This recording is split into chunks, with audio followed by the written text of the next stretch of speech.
So on this episode of the Exploring Fear podcast, I'm sitting down with Michalis from Cyprus. He is a writer and a thinker, and he's created a page online called Freedom from the Madness. And he created this page as he was writing a book in order to share parts of his writing. And it resonated with so many people around the world, and it's grown to what it is today. He has hundreds of thousands of followers. He's helped hundreds of thousands of people all around the world better understand themselves, their lives, and the world around them. I'm so happy to sit down with him. In this episode, we talk about life, we talk about love, we talk about death, we talk about curiosity, desire, and of course, we talk about fear, and a whole lot more. So without any further ado, please welcome Michalis, and here's the episode. Hello, and welcome. Thank you. Thank you for coming today, or for having me today. I thought a nice place to start would be a little bit, if you tell us a little bit about you, your history, and what kind of brought you to your writing and what you do now. So, right now, I'm very much interested in studying, understanding, and observing human consciousness. I'm working with a lot of people, sometimes one-on-one or in group sessions, to help them and also help me understand myself and life better through their experiences. And as you know, fear is a big part of the human condition, and that's a big part of what I write about. Yeah. And yeah, that's what has Amazing. brought you here. Yeah, exactly. Yeah, I've been following you on Instagram, and reading everything that you write about fear, especially about everything in consciousness, and more recently love, it seems. And it's nice, maybe in a little bit we can go into Of course, the connection it's with love and related. fear. Yeah, exactly. So what was your what kind of brought you here? Did you have any experiences growing up that kind of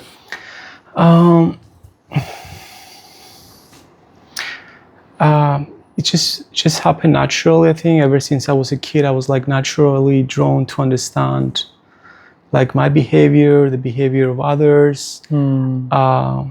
School didn't really interest me, to be honest, although I went to study and do what my parents were pressuring me to do. Yeah. As it turned out, that wasn't for me. That was, I would say, that was the path of fear, to be honest. Just having the safe security, just do what everyone is doing, study, get a degree, get a job, have business, whatever, just have this routine and repetition, and this build this life within this bubble and the illusion of security. It came to a point where I just realized that wasn't for me. I realized I didn't want to put effort into what I do. I need to find what I actually love and do it naturally. So that's when I took a big break for a year and two. I focused more on my health. I started doing yoga. My sleep was a big part of it. No alarms anymore. Just taking care of my body whenever it wants to rest. Rest. No stimulants, no caffeine, no drugs. Just allowing the body to, naturally just tell me what it needs to do, stop resisting and anything. And from there, just out of the blue, I just started writing for the first time, maybe 4 years ago. Okay. And did you have a background with writing? I had no background with writing, actually. Okay. I had I haven't even read books in my life, I grew up dyslexic, so for me language and reading was really an issue. Okay. So it was completely out of the blue. If you were told me maybe 6-7 years ago that's what I would be doing today, I would be there's no way. Yeah.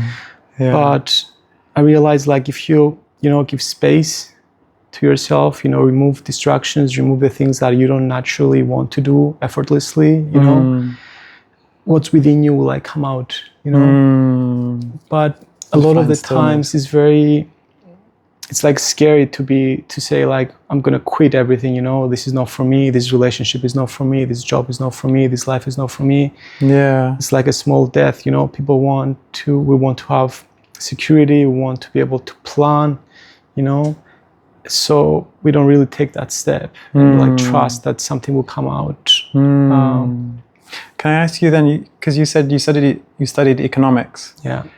And then did you go on to find some work in that field?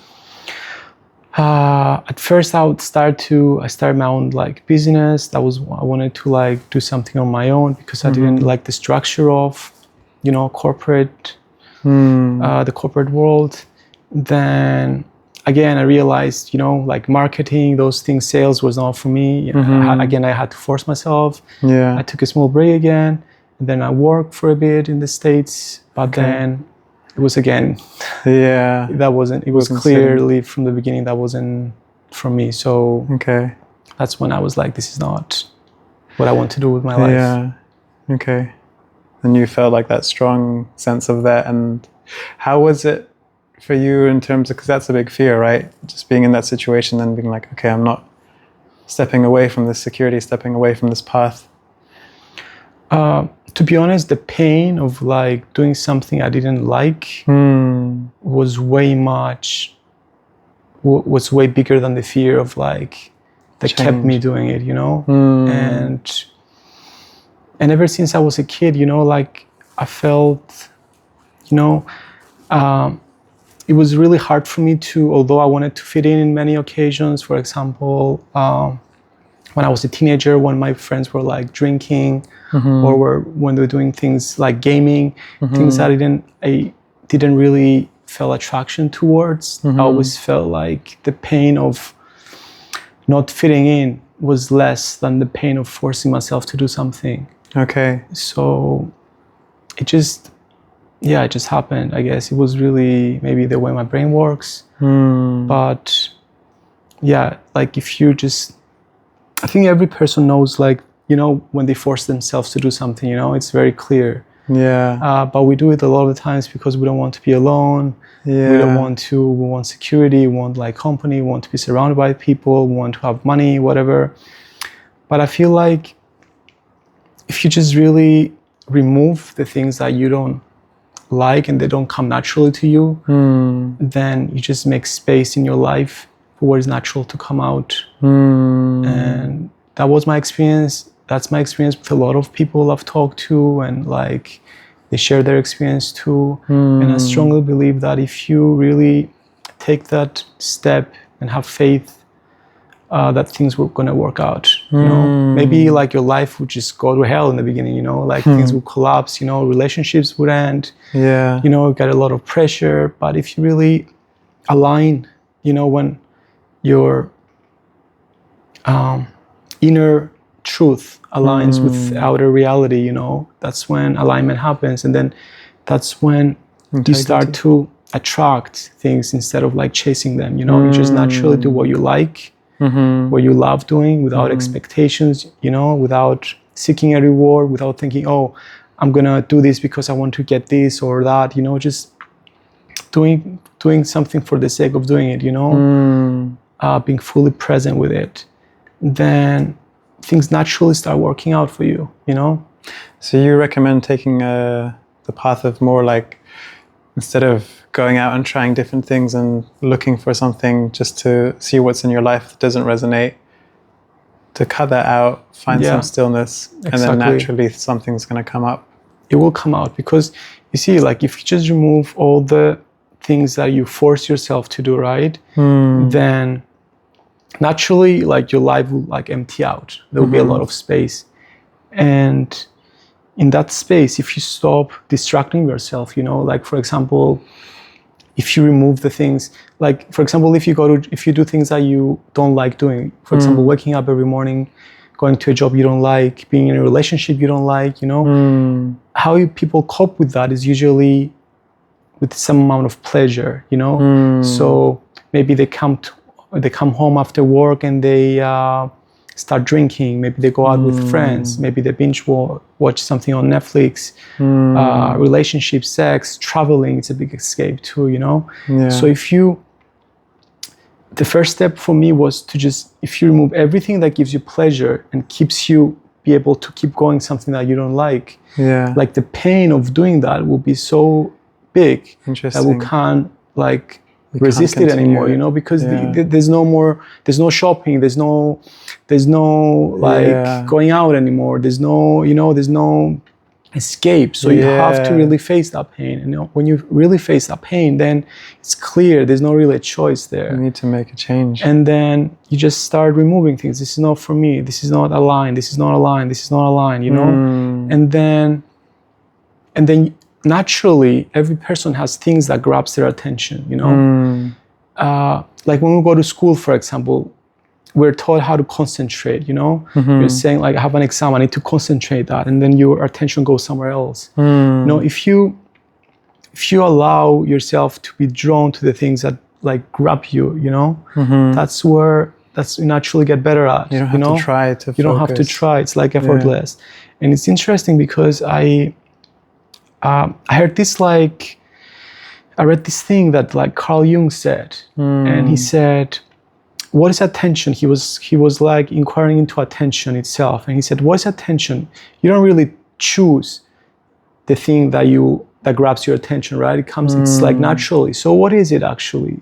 And he said this thing that's really set into our mind. He said, what if attention is your future self manifesting himself in the present, and through your attention trying to like guide you into like your destiny, you know?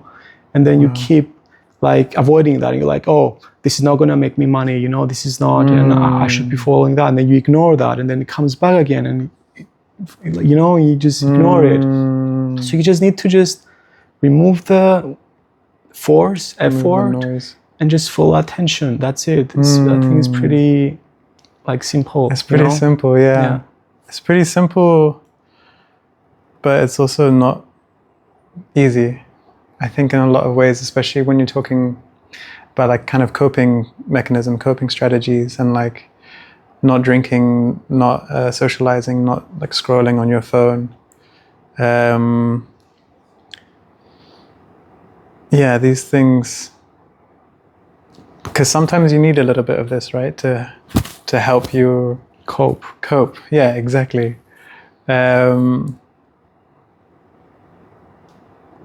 But yeah, do you have any insight as to a way to make that more attainable in terms of like cutting out these things?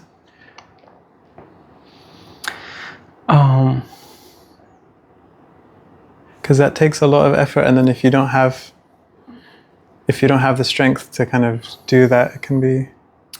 But does it take effort? I think it takes a lot of effort to like force yourself to wake up and do something you don't like. You know, I think it's the opposite. It comes effortlessly. It's just the story in your mind, you know, the story that like the way you're conditioned as a kid, the way you compare yourself to others, you know. I think that's the thing that stops people from actually expressing what is true within them, you know. But if you really, you know, you can do that with everything, right? You can take relationships, for example, right? If there's no alignment in a relationship, then there's going to be a lot of friction and conflict, you know. And then that's when people say, oh, love requires effort. But you know why does it require effort? It requires effort because you're getting into a relationship from a place of fear, from a place of emptiness, right? And you're scared to be alone. So you find this person and you're like, oh, I may as well like try to work this out. I may as well, you know, I don't want to die alone. I want to have kids.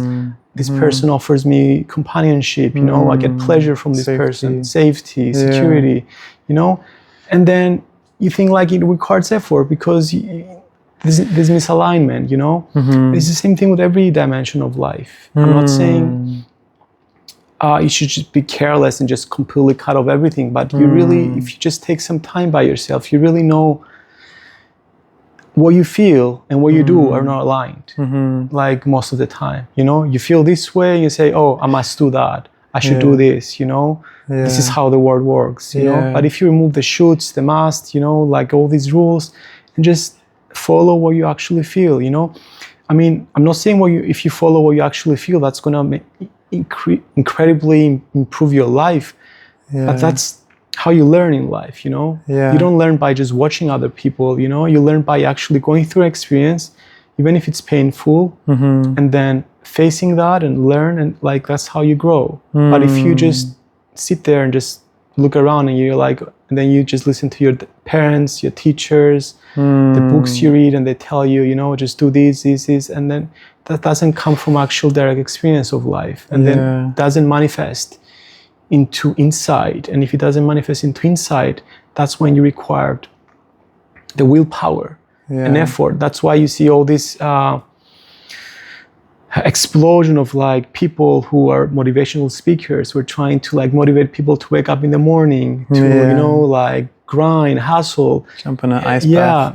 And why do you think that's so popular? Because people are chasing people's dreams, you know. And when you chase, and if something's not naturally for you, then you have resistance, you know. Something within you, it's resisting it. And then you say, oh, I'm lazy, you know, I need effort. And then you just go to all these motivational speakers and you're like, oh, you try and try and try, but you're basically swimming against the current of life. You just need to relax and just go with the, you know, the flow. So this leads me on to a question, because I was talking about this with a friend the other day, and this kind of concept of like resistance and going with the flow. And my question was, I feel like there needs to be a little bit of a balance, because then we will fall into shiny object syndrome, where we kind of we'll start something that feels nice, and then it gets hard, resistance comes, and then we'll try something else, and that feels nice. And then, so it does seem like there is an element, not of force, but maybe of effort or something like this, to go deep into one thing as opposed to just taking the path of least resistance all the time. You see, for example, with writing, right? When I started writing, I just like maybe in a week or two, I wrote like a whole book out of like, I haven't written anything my whole life before, you know, not even journaling. And, you know, there are periods that I didn't feel like writing, you know, or I'm not really interested. Writing is a way to communicate. I feel like for me, it's better to communicate in a dialogue, one-on-one with people. It's just like, it's harder, you know, like to do that all the time. So the times where I wasn't really feeling like writing, did I write? No, I didn't write. Okay. But you see, like everything in life comes in cycles. There's like a rhythm, you know, like seasons, you know, like you can say it cannot always be summer, you know, summer like explosion of life, trees are growing, the grass is growing, and you can say, oh, you know, the winter comes, this is laziness, everything is like on hold, you know, nothing grows here. But that's not true. It's like one requires the other, you know, like even if you do something that you love, there'll be periods where you need to like take a step back and just, you know, recover, you know, rest, be still. It doesn't have to always be, you know, like like so productive output. Always it's the productive, you know, narrative in your mind, you know. It's like, so you just need to understand your inner rhythm and just go with it, you know. When you feel like doing it, you go all in. You don't really look at the time. You lose track of time. When you don't feel like doing it, maybe your body's trying to tell you, maybe it's time to relax, to rest a little bit. You're like pushing too hard. And again, there is an intelligence within you that knows that, you know. It's the same intelligence that keeps your heartbeat going, the breathing, the same intelligence that like operates in galaxies with the stars, in nature. It's not really, you can't really go against that. It knows, you know. And when you force and you go against that, that's when disease happens, you know. First in the mind and then in the body. But I feel, disease. Of course, when you find something you love, it's not always going to be, you know, all the time, you know, like from day one, like all year round, right, doing it all the time. But you just need to respect your own rhythm, understand your own body, your own mind, and just allow things to unfold on their own. And I suppose there'll be periods where you're putting more energy into it, but because you're aligned with it, it doesn't feel like it's effort or of something course. like this. Yeah. You of course you're going to be tired at the end of the day, but you also, it's a different kind of, it's not a different kind of being tired. It's not a tired that you want to escape after. It's a tired where you like, it feels nice. it feels nice, and you like close your eyes and you immediately fall asleep. Because there's no, I should be doing that, and like, there's no like suppression of energy. Like all the energy has went towards a goal, towards, I don't want to use that word, towards an action that was effortless. There was no resistance, so that was like very efficient. And when it's time to rest, you fully rest because you already done what was supposed to be done through you. But if you suppress energy all the time, then even every action you take, it's not going to be complete and full, because there's always a lot of waste in effort and power of will.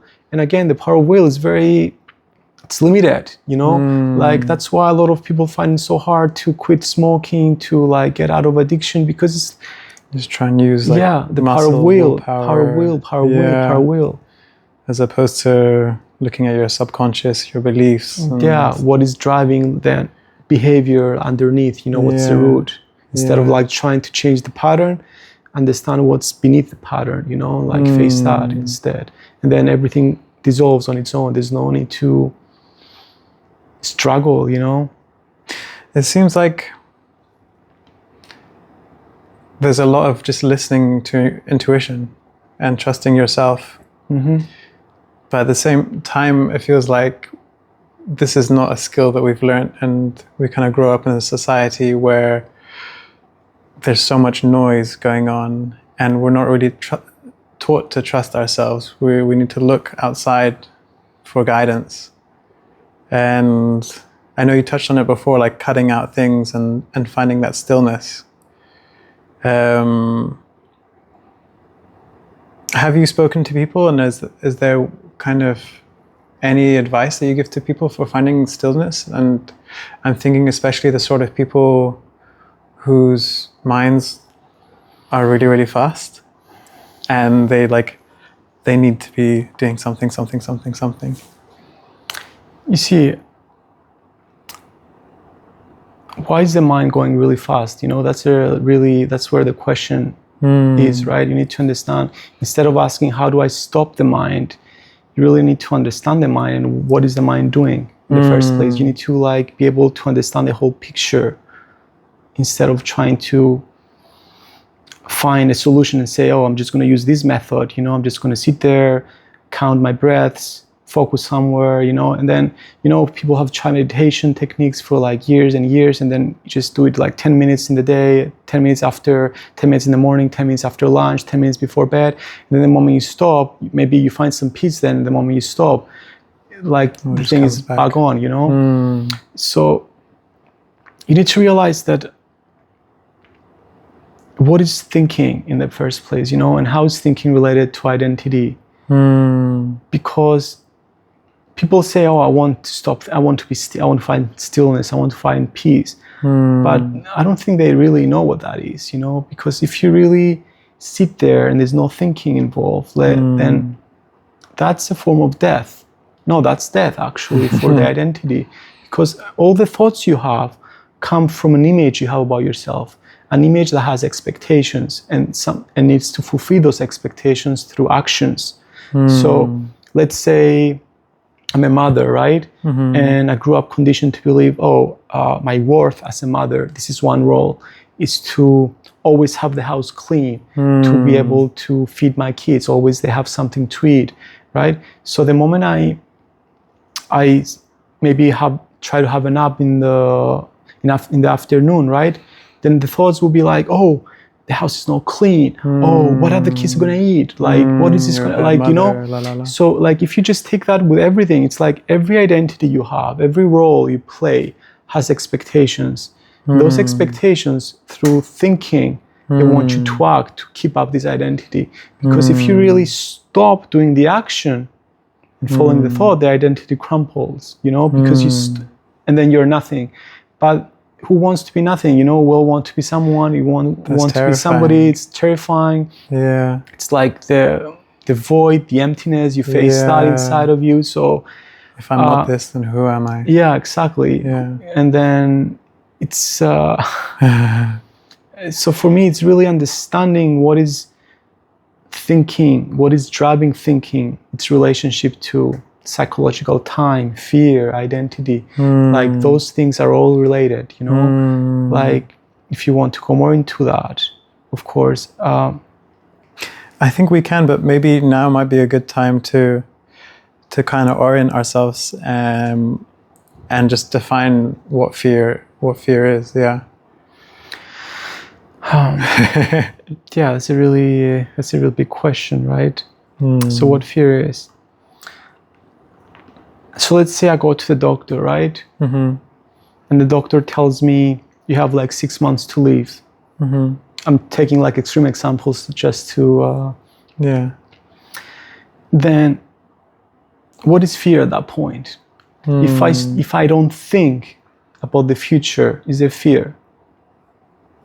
No. Is there fear? No. The fear is the projection of me into the future. I'm going to die. I'm going to lose my house. I'm going to lose my relationships. I'm going to lose my pleasures. I'm going to lose my everything I've achieved, you know? I'm going to have to face what's coming after death. So fear is thought at the core, you know? I'm not talking, of course there are phobias, you know, like let's say I'm like standing at the like top of a building, right? And I look down. That's an instinct. That's an animalistic instinct. That's a phobia. That's something different. But the problem with us is it's the fear that's thinking based, that's time based. Psychological fear. The psychological fear. Yeah. That's the fear, you know, that manifests into relationships as jealousy. You know, what is jealousy at the end of the day? You know, I'm in a relationship with someone and that someone look at someone else, you know, and then I would say you're jealous. But what is jealousy? Jealousy is again a form of fear. I'm afraid that my partner will leave me and then I'm going to have to face my emptiness, you know? So again, fear, it's thought, and fear is time. So to be able to understand fear, you have to be able to understand its relationship to thought, time, and personal identity. Those two things are the same, you know? Thought, time, and personal identity. Yeah. So whatever you do that sustains time, sustains your identity, and must come with fear.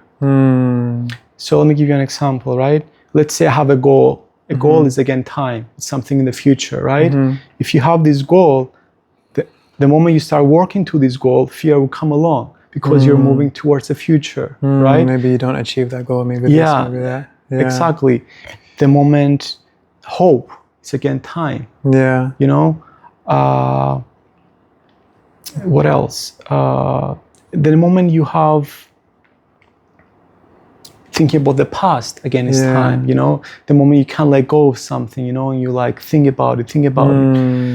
Ambition is time. Desire is time. And again, we live, you know, human consciousness operates in duality, right? People say, oh, I want to get rid of fear. But what is the other side of fear? It's desire, you know? It's desire and fear. Those are the two polarities. Okay. It's the two sides of the same coin. So you're saying, oh, I have desires, I'm ambitious, but I don't want to have fear. That's impossible. You can't have desire without fear. You can't have desire without fear. You can't have fear without desire. The moment you have desire, you're going to be afraid. Desire is just like, it's not, so you're looking in the present moment and it's like, oh, there's this thing not here. It's not enough. It's not enough. I want to go to the future and I want this thing to be here. To be full. To be full, yeah. But then it's like chasing, you know, it's like chasing the horizon or a sunset. Yeah. When you go there, it just moves ahead of you. And then you go there, it just moves ahead of you. And then you see how it keeps you moving into a future. And that keeps identity going. And then it is conditioned by fear and all the other emotions, you know? So. But would you... Because, you know this like, I'm sorry, this like Greek... like Greek writer Kazantzakis, he said, he put on his grave, I hope for nothing, I fear nothing, I'm free. So he really what is really freedom there? It's like if you hope for something, if you have a goal for something, you have a desire for something, then you fear at the same time, and then you're not free because you're bound by those things. Yeah. I guess it makes me think of Vipassana and just the Buddhist perspective of not being averse to things and not clinging to things. And like when you desire something, like you're clinging, you want this thing, and that creates aversion at the same time. Yeah, exactly. But it does feel like these qualities are very human, to desire something and to think and being in the past and the future. So how do we hold these two kind of aspects at the same time? Whereas we want to be human, we want to have goals, we want to have some desires, but then also not letting fear play a role, or being able to navigate fear. You see, here we're not saying that you should suppress anything. It's the complete opposite that I'm trying to convey. Like if you have a desire, you have to go after the desire, because that's how you learn, right? Let's say I have the desire to get married, right? Then I have one marriage, then my wife cheats on me, she leaves me, then I'm devastated. Then I have a second one, then she dies of cancer, when I'm 60. Then when I'm 70, the desire for marriage somehow dies. It's not, the fire is not there anymore. Why? Because you actually went through the desire, experienced it directly, and then you saw that this does not bring you absolute security. So it's the same thing with every desire. Because whatever you desire, you think the moment I have it, I'm going to finally be at peace. I'm going to feel secure. I'll be happy when, right? But you can read in a book that says oh, marriage is not going to bring you security. But if you don't actually feel that in your bones, it's just an idea, and then that's going to cause suppression. So what you need to do is actually go through your desire. Okay. Was it Oscar Wilde who said the only way to go beyond desire is to yield to it. So the only path to a life without desire and peace is to go through desire, And then when you go through desire, you have to be able to observe the whole map of desire, how you get attached. The moment you get attached, fear comes along. The moment you get something, you feel the high, and then it just goes away and you want something else. If you bring awareness to this whole pattern, after a few times, you will start to weaken, Okay. So it's not about forcing desire to go away. It's not about suppressing desire. It's about being aware of the whole pattern of desire, of the whole pattern of attachment, and how it's related with fear. You have to be able to realize, the moment I demand an outcome, I'm going to have to live in fear. But what if I just focus on this moment? Let's say I want something. What if you focus on the action and not on the fruits of your action? That's I think that's the basis of Bhagavad Gita, it's the path, one of the three paths of liberation in Hinduism is it's called karma yoga, and karma yoga is basically doing something that you actually love, and it goes back to what we were saying before, without the goal in mind. And if you're focused and you love what you're doing, then the fear goes away, and then you naturally move through life like that. But if you're doing it something for the sake of the goal, if I get that, I'm going to feel that. Yeah. Then that's an illusion, right? And that's when fear comes along, because you're afraid. Oh, what if I don't have it? What if I? And the moment you have it again, it's the fear again. What if I lose it now? Yeah. It's another fear. You see? So it's the question of love. It's the question of being able to find something that you actually love doing, and there's no motivation for an end goal. It's you're doing for the pleasure of doing it. Yeah. It's for example, if you were to tell me, the world is gonna end a month after you die, right, or a year after you die, are you still gonna make that song? Are you still going to write a book, right? And people would say, that's meaningless. Why am I going to write that? Because, what am I the gonna world get? is going to end. What's the point? Yeah. But if you actually find meaning and presence in the action itself, Yeah.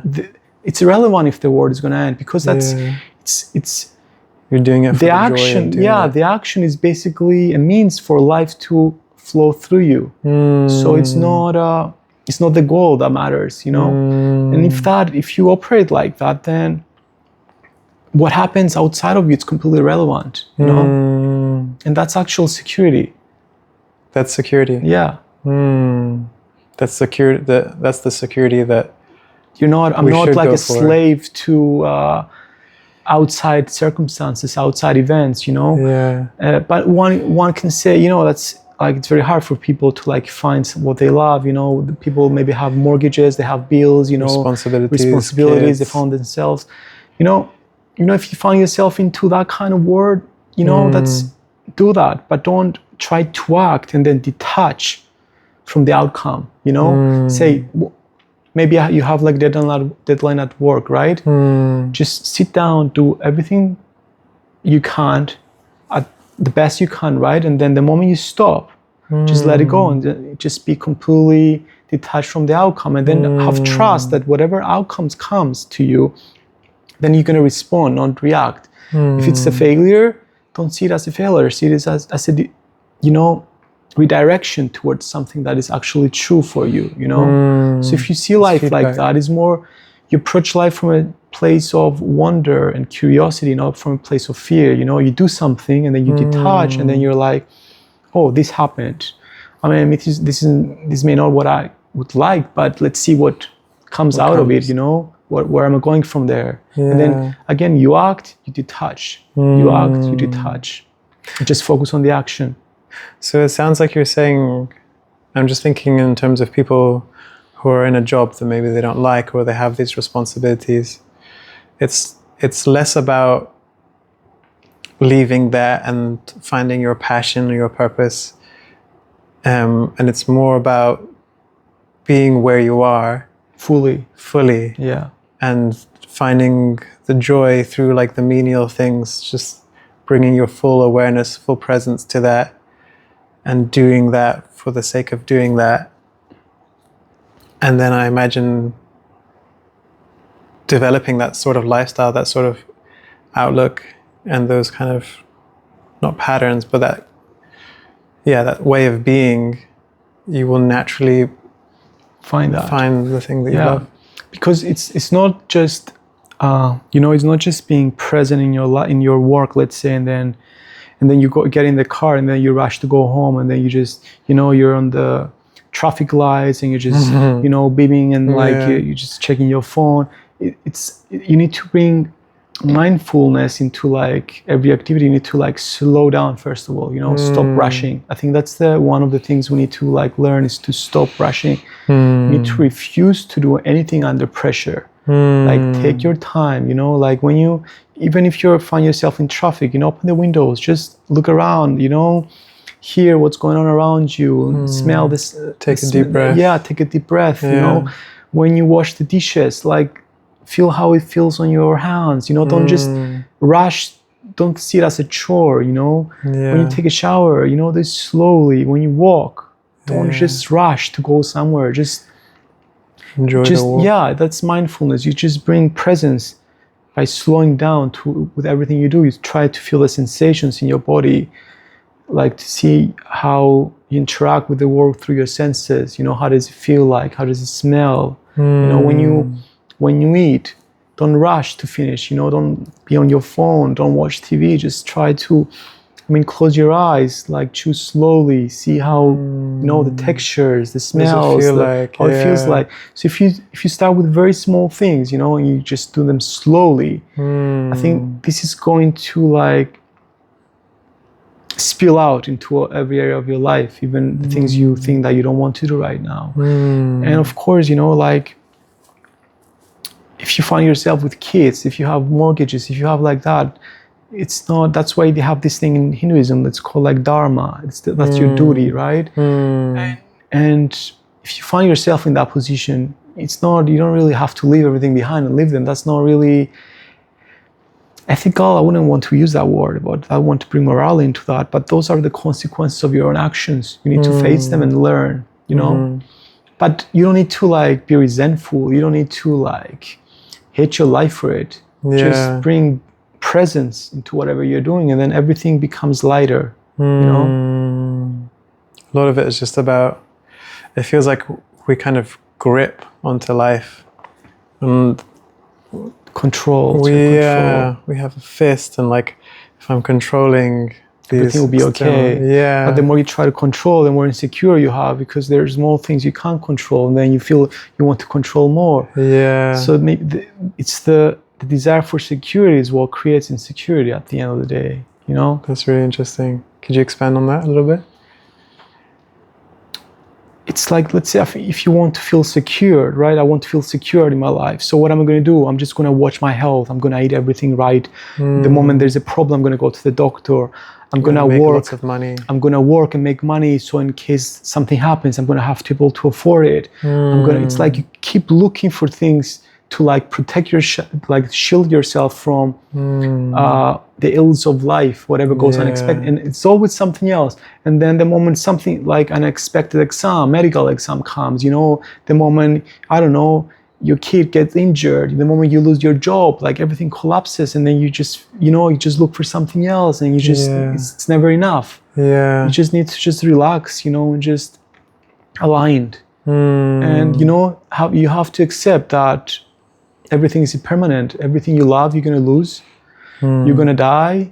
So what is this madness of like trying to, you know, trying to shield, protect yourself from what? From what? Death? Like you're going to die at the end of the day. So what are you really doing? You know, people, you know, work their whole lives just to retire, you know, and then the moment of retirement comes and they can't sleep at night. So why do you think they can't sleep at night? Because their whole identity was built into this doing, being productive. And then the moment they always thought, oh, when I'm 60, I'm going to finally relax. But if you've been restless your whole life, you can't just turn off a switch. You don't know how restlessness, to relax. You continue, and then you're going to be neurotic, and then you won't be able to relax. So it's not about pushing something to the future, trying to protect yourself. It's more about accepting insecurity and trusting that whatever comes you will face and then learn and grow out of it, you know? I completely agree.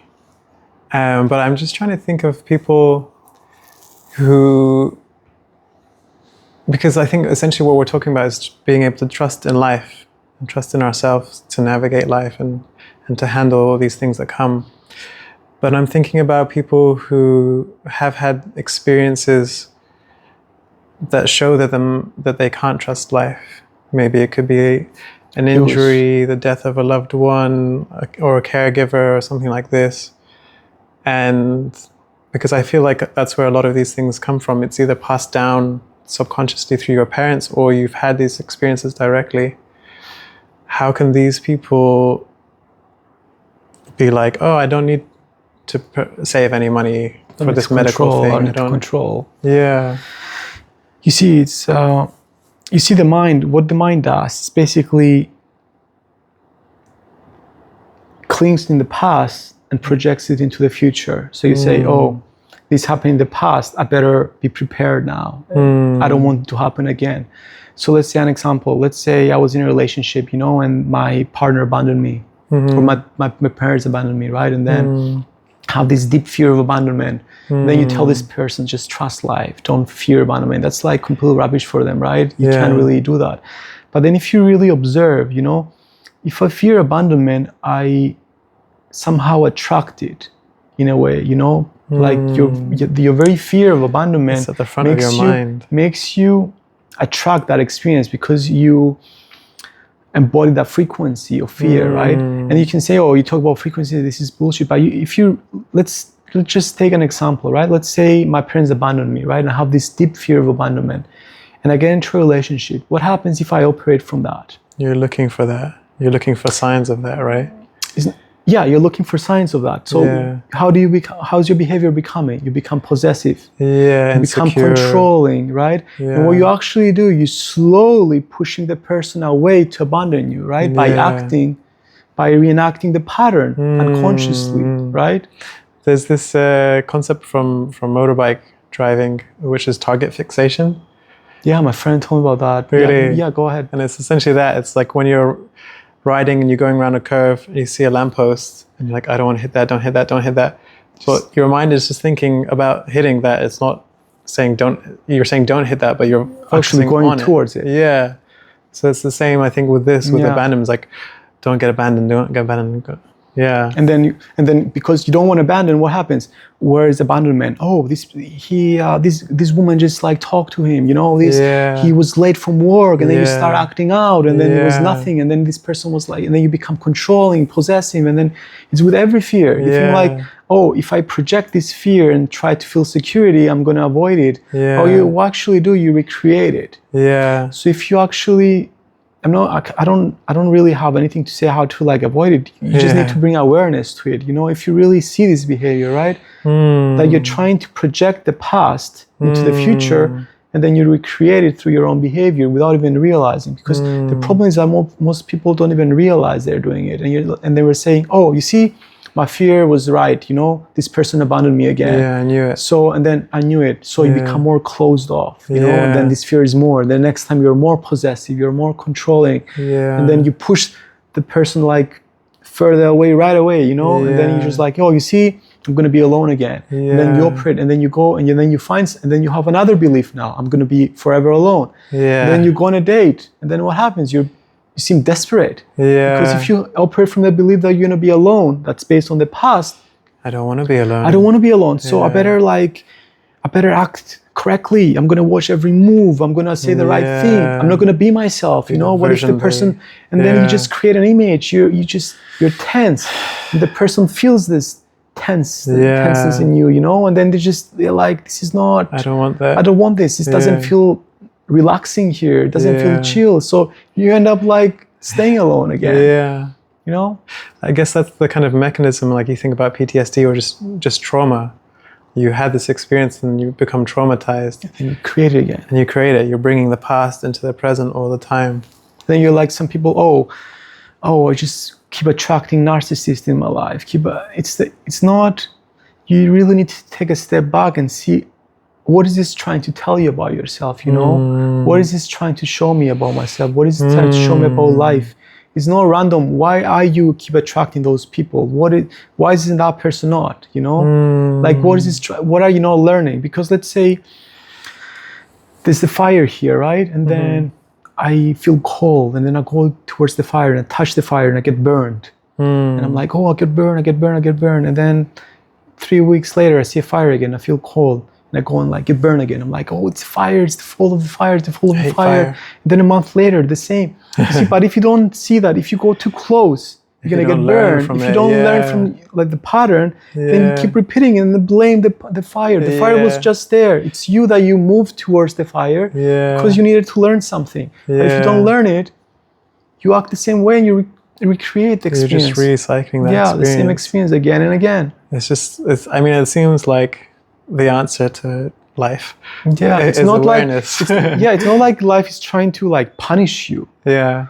It's like trying to awaken you. It's trying to teach you, And if you're very like close and you're like blaming and judging and you're always this victim, like everyone's trying to take advantage of me, you're not really learning anything. You're just becoming more of a victim. And then you're more into this like state of, victimhood and like resentment, hate, It's like you're drinking poison. Yeah.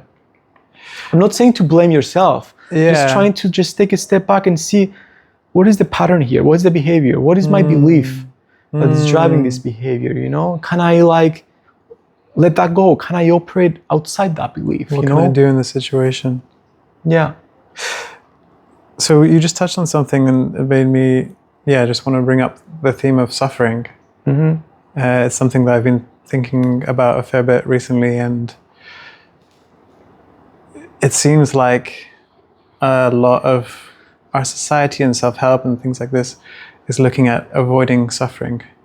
We want to avoid suffering and we want to be happy. How can you give us some examples so it's more... Yes, so like physical pain, we don't want to be in physical pain. So I have a background with movement. So if you get injured in a situation, then you're going to avoid that situation again. And then, yeah, if you get bit by a dog, you avoid that. Dogs. If you got hurt in a relationship, then now you're afraid of getting too close, intimate. So it feels like we put a lot of work in avoiding suffering. But I'm kind of, the question I want to put to you is, what do you think the purpose of suffering is? Is it something that we should avoid, or is it something that's a signal? You see, if you avoid suffering, you're not going to learn anything, because you're going to keep repeating the same things again and again. The very urge to avoid suffering, like somehow creates again the suffering. Let's say suffering, yeah. Let's say I'm old, right? And then I walk down the stairs and then I fall and break my hip. And then I'm like, I'm not going to walk again. I don't want to walk again because I'm going to fall. What happens then? You just naturally become weaker. You just become bedridden. Then you naturally wither away and die, So it's more about, it's not about avoiding the suffering. It's about asking, what is this trying to tell me? What is this trying to teach me about myself, right? You can say, it's about everything. It can be anything from a disease, it can be in relationships. It can be like every single thing in your life that brings you discomfort, pain, and suffering. Is trying to show you where you cling to, and try to show you what attachment is, how to detach in a way.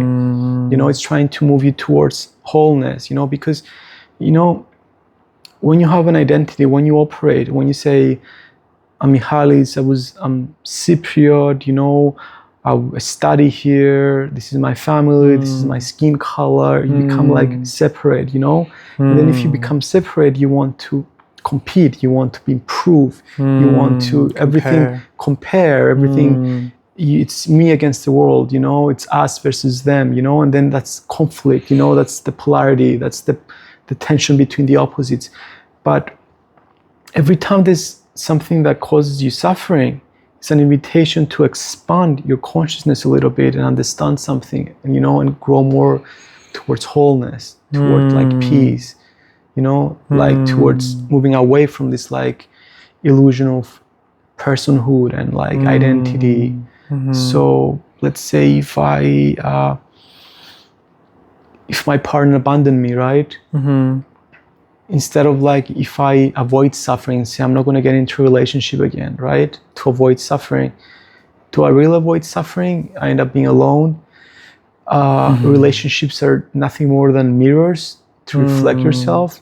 So not only you end up being alone, you starve yourself from affection, but you also stop learning about yourself. When you stop learning about yourself, then when hardships appear, when you get sick, when you start losing things that's very dear to you, you have no way to cope with that because you really shielded yourself from everything, and then you can't shield yourself from death. Buried your head. Yeah, exactly. So instead of doing that, you're like, why did this person abandon me?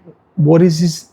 What was in me that recreated this experience? Not out of blame. I'm not saying to blame you, because that was a co-creation. There was something in that person too, Yeah. But let's say if I'm deeply lonely, I don't want to die alone, right? And I meet someone and I abandon myself in a way so they will be with me. For example, let's say I wanted kids, and that person didn't want kids. Or I wanted marriage and that person didn't want to get married, right? And I was like, oh, but I really love this person. Let me just, forget about what I want. Yeah. And then, so you abandon yourself, you're being fake. Then you attracted something that wasn't a match, right? And eventually that came out as true, and then this person abandoned you because that wasn't what he was looking for, So the question here is not like, why did he abandon you? It's like, why did you abandon yourself in the first place? Yeah. So if you avoid suffering, if you don't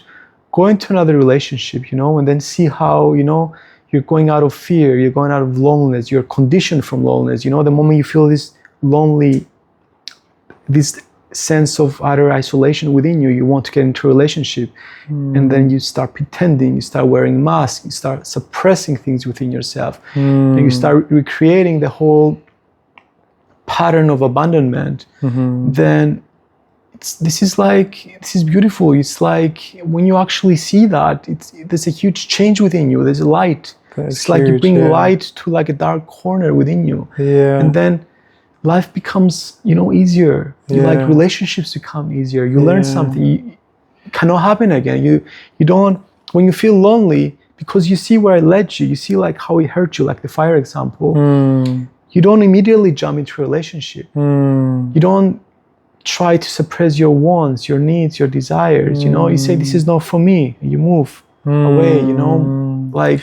But you have to go through that to. Yeah, you have to go through the pain. To experience because if you don't go through the pain, then how are you going to learn? Yeah. It's ironic because in avoiding the suffering and avoiding the pain, you're actually experiencing more pain than if you face it. Yeah, I mean the desire to avoid suffering is in a way suffering itself. Yeah. Because if I sit there and like, oh, I don't want to get cancer, oh, I don't want my spouse to leave me, I don't want to lose my job, I don't like, it's your resistance to life. It's what's creating the suffering, But if you accept, what is in front of you and like, instead of like trying to push it away, just, like approach it. What is it trying to tell me, Don't escape. Don't run away. Don't try to like push it away, Then it starts to tell you things, You start to see more clearly. You can't see more clearly if you just read something in a book. You have to actually go through the pain.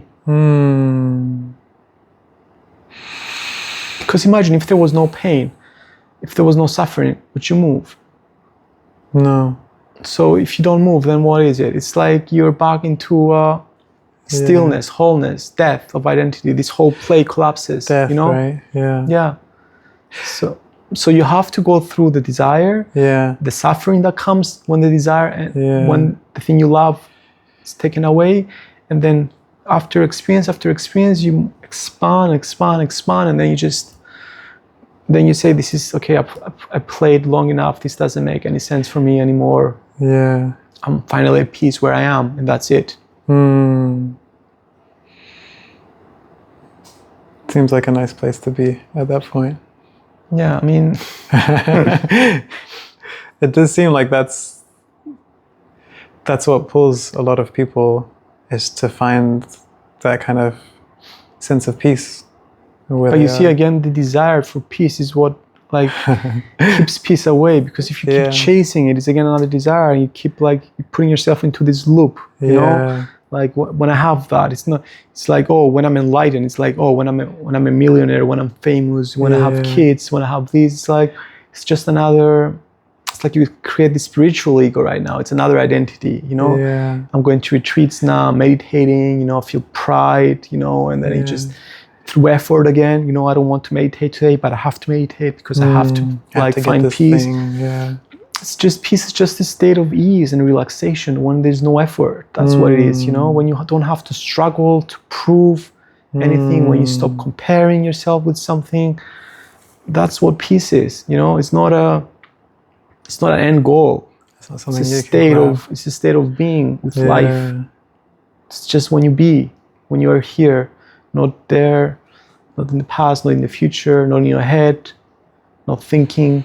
That's when like everything becomes more like more alive, you know, like the colors are sharper, the senses are sharper, like everything is like filled with meaning, you're in a state of awe. There's no reason for you to move anymore, you know. But then again, what if everyone is like that? Then like, would you say, you know, this is the end of humanity? Yeah. Probably, you know. But then you look like the way things are right now. Is this where are we heading right now? You know, we're just create all these ways to like kill ourselves. You know, like nuclear war, climate change, AI. It's just we keep creating new ways for self-destruction. You know. Yeah. Always looking for security. Always looking. Yeah. So much desire. Yeah, you're looking for security, and then you just create insecurity because if I'm looking for security for my country, you know, and then there's a war with another country, but there's no security there. The security is when you operate from wholeness, from unity, from collectiveness, not from separation, you know, not from my nation. There's no security for a nation if the other nations are not secure. There's no security for a person if everyone around me are insecure. Like security, peace comes when there's like a collective element into it, you know, when you don't have to fight with each other, to struggle. It seems like acceptance is at the core of a lot of this. Yeah, it's like it's accepting whatever life throws at you, not like pushing it away. It's again approaching it with curiosity, not aversion, you know, I don't want that, you know. This is the present moment. This is how things are. Like what is this trying to show me? Maybe you know you're not able to see it right now, right? But maybe, but in like 20 years from now, that's going to be very clear. Like I read somewhere, like you can really put the dots together when you look backwards, not when you look forward. You know, like when you see like maybe a breakup had led you to the love of your life.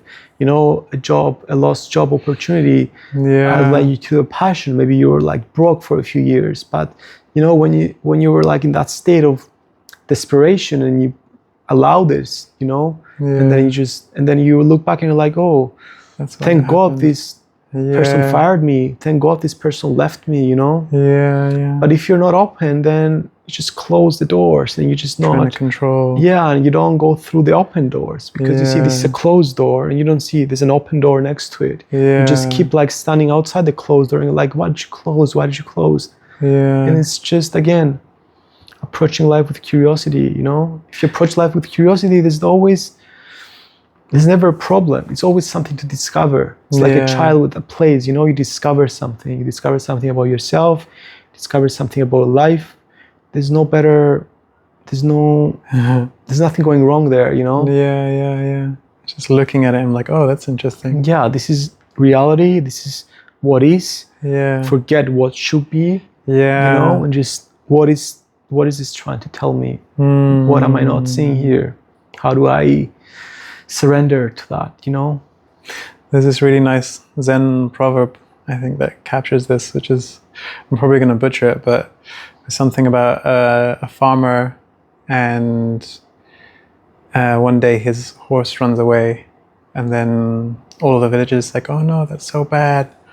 You lost your horse. And then the farmer's like, yeah, maybe it's bad. I don't know. And then his son goes out to find the horse and then he comes back and he with 2 horses. And then all the villagers like, oh, that's so amazing. We've got 2 horses now. Well done. That's great. And then the farmer's like, yeah, maybe that's good. I don't know. And then the son is riding the new horse and he falls off and breaks his leg. And then all the villagers like, oh, that's so bad. And he's like, maybe it is, maybe it's not. I don't know. And then someone comes from the government to sign up people for the army. But his son had a broken leg, so he couldn't go to the army. And again, the villagers like, oh, that's so good. So it's just, So that shows that, you know, good and bad can only happen when you zoom in into a situation, you know, when you're like, but if you zoom out, there's no good and bad. You know? Exactly. From a higher perspective. Because like, even now we're zooming into those 2 people, like the father and the son. But those 2 people are not just like separate from the whole. You know, they're not static. There's like a dynamic interaction with people around them. And you know, like every interaction changes someone a little bit, and like in a little bit or in a bigger way. And then that person touches someone else, and you don't really see that. You know, it's just so chaotic, but it's so orderly at the same time. You know, there's like a deep element of harmony with everything. But if you just zoom in and say, oh, this is bad because this has happened to me, then you lose the game, you know? Just become fixated. Whenever you're fixating to something, you just like keep thinking, create a narrative, a story, and you just completely shut yourself off from like any possibility for something different. Yeah, I guess just going back to kind of where we started about thought and fear and suffering, it does seem like so much of it is dependent on the story we tell ourselves and the narratives that are at play.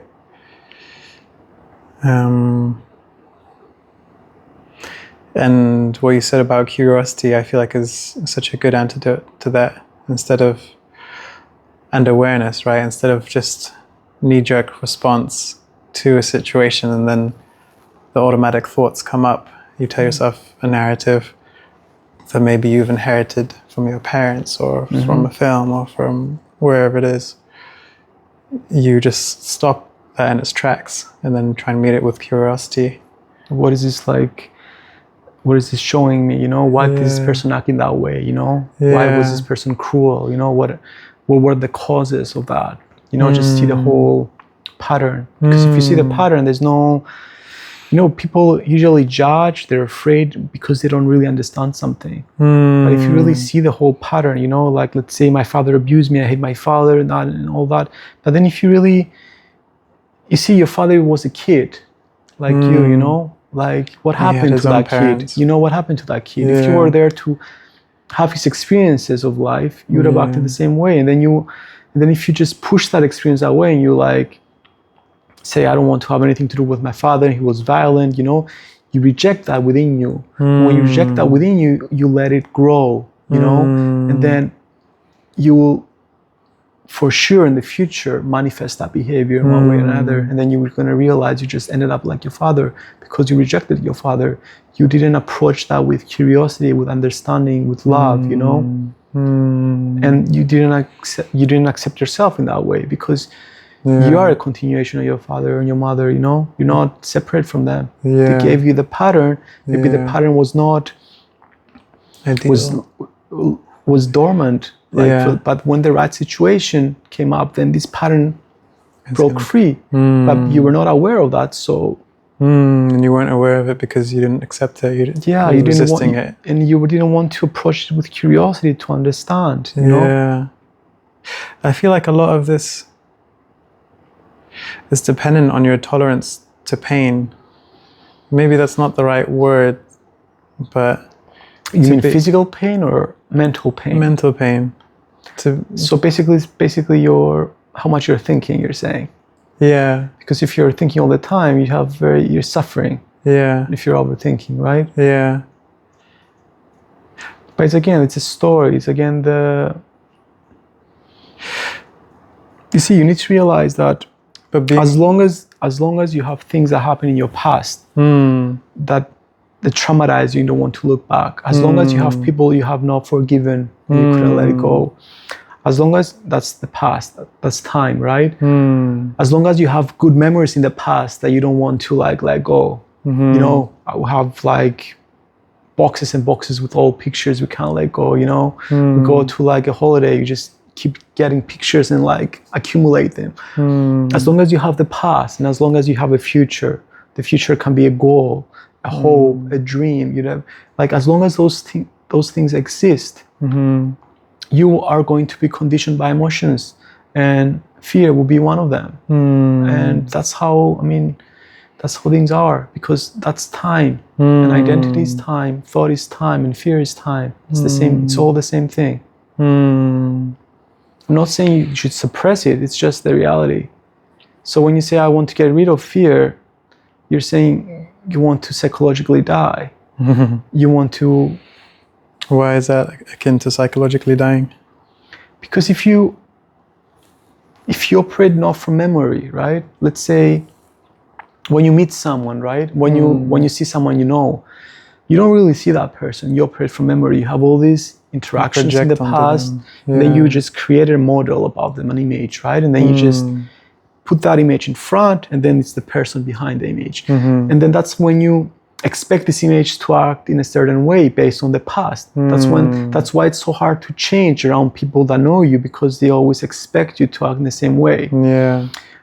But that's not the way things are, you know, like, what if you were able to meet this person in the present moment instead? It's like you're meeting them for the first time. Forget the past, forget the future. That's a state of presence, that's a state of love. Because, you know, we say love is a memory. It's love a memory. You know, if I love you because of all the memories we had together, you know, all the nice trip we went together, you know, the companionship, the talks, the sex, everything that's a memory, that's the past. That's what I love. I love the way you made me feel. And then because I attach myself to that, I project it. I want this to be permanent. I want you to keep offering this to me.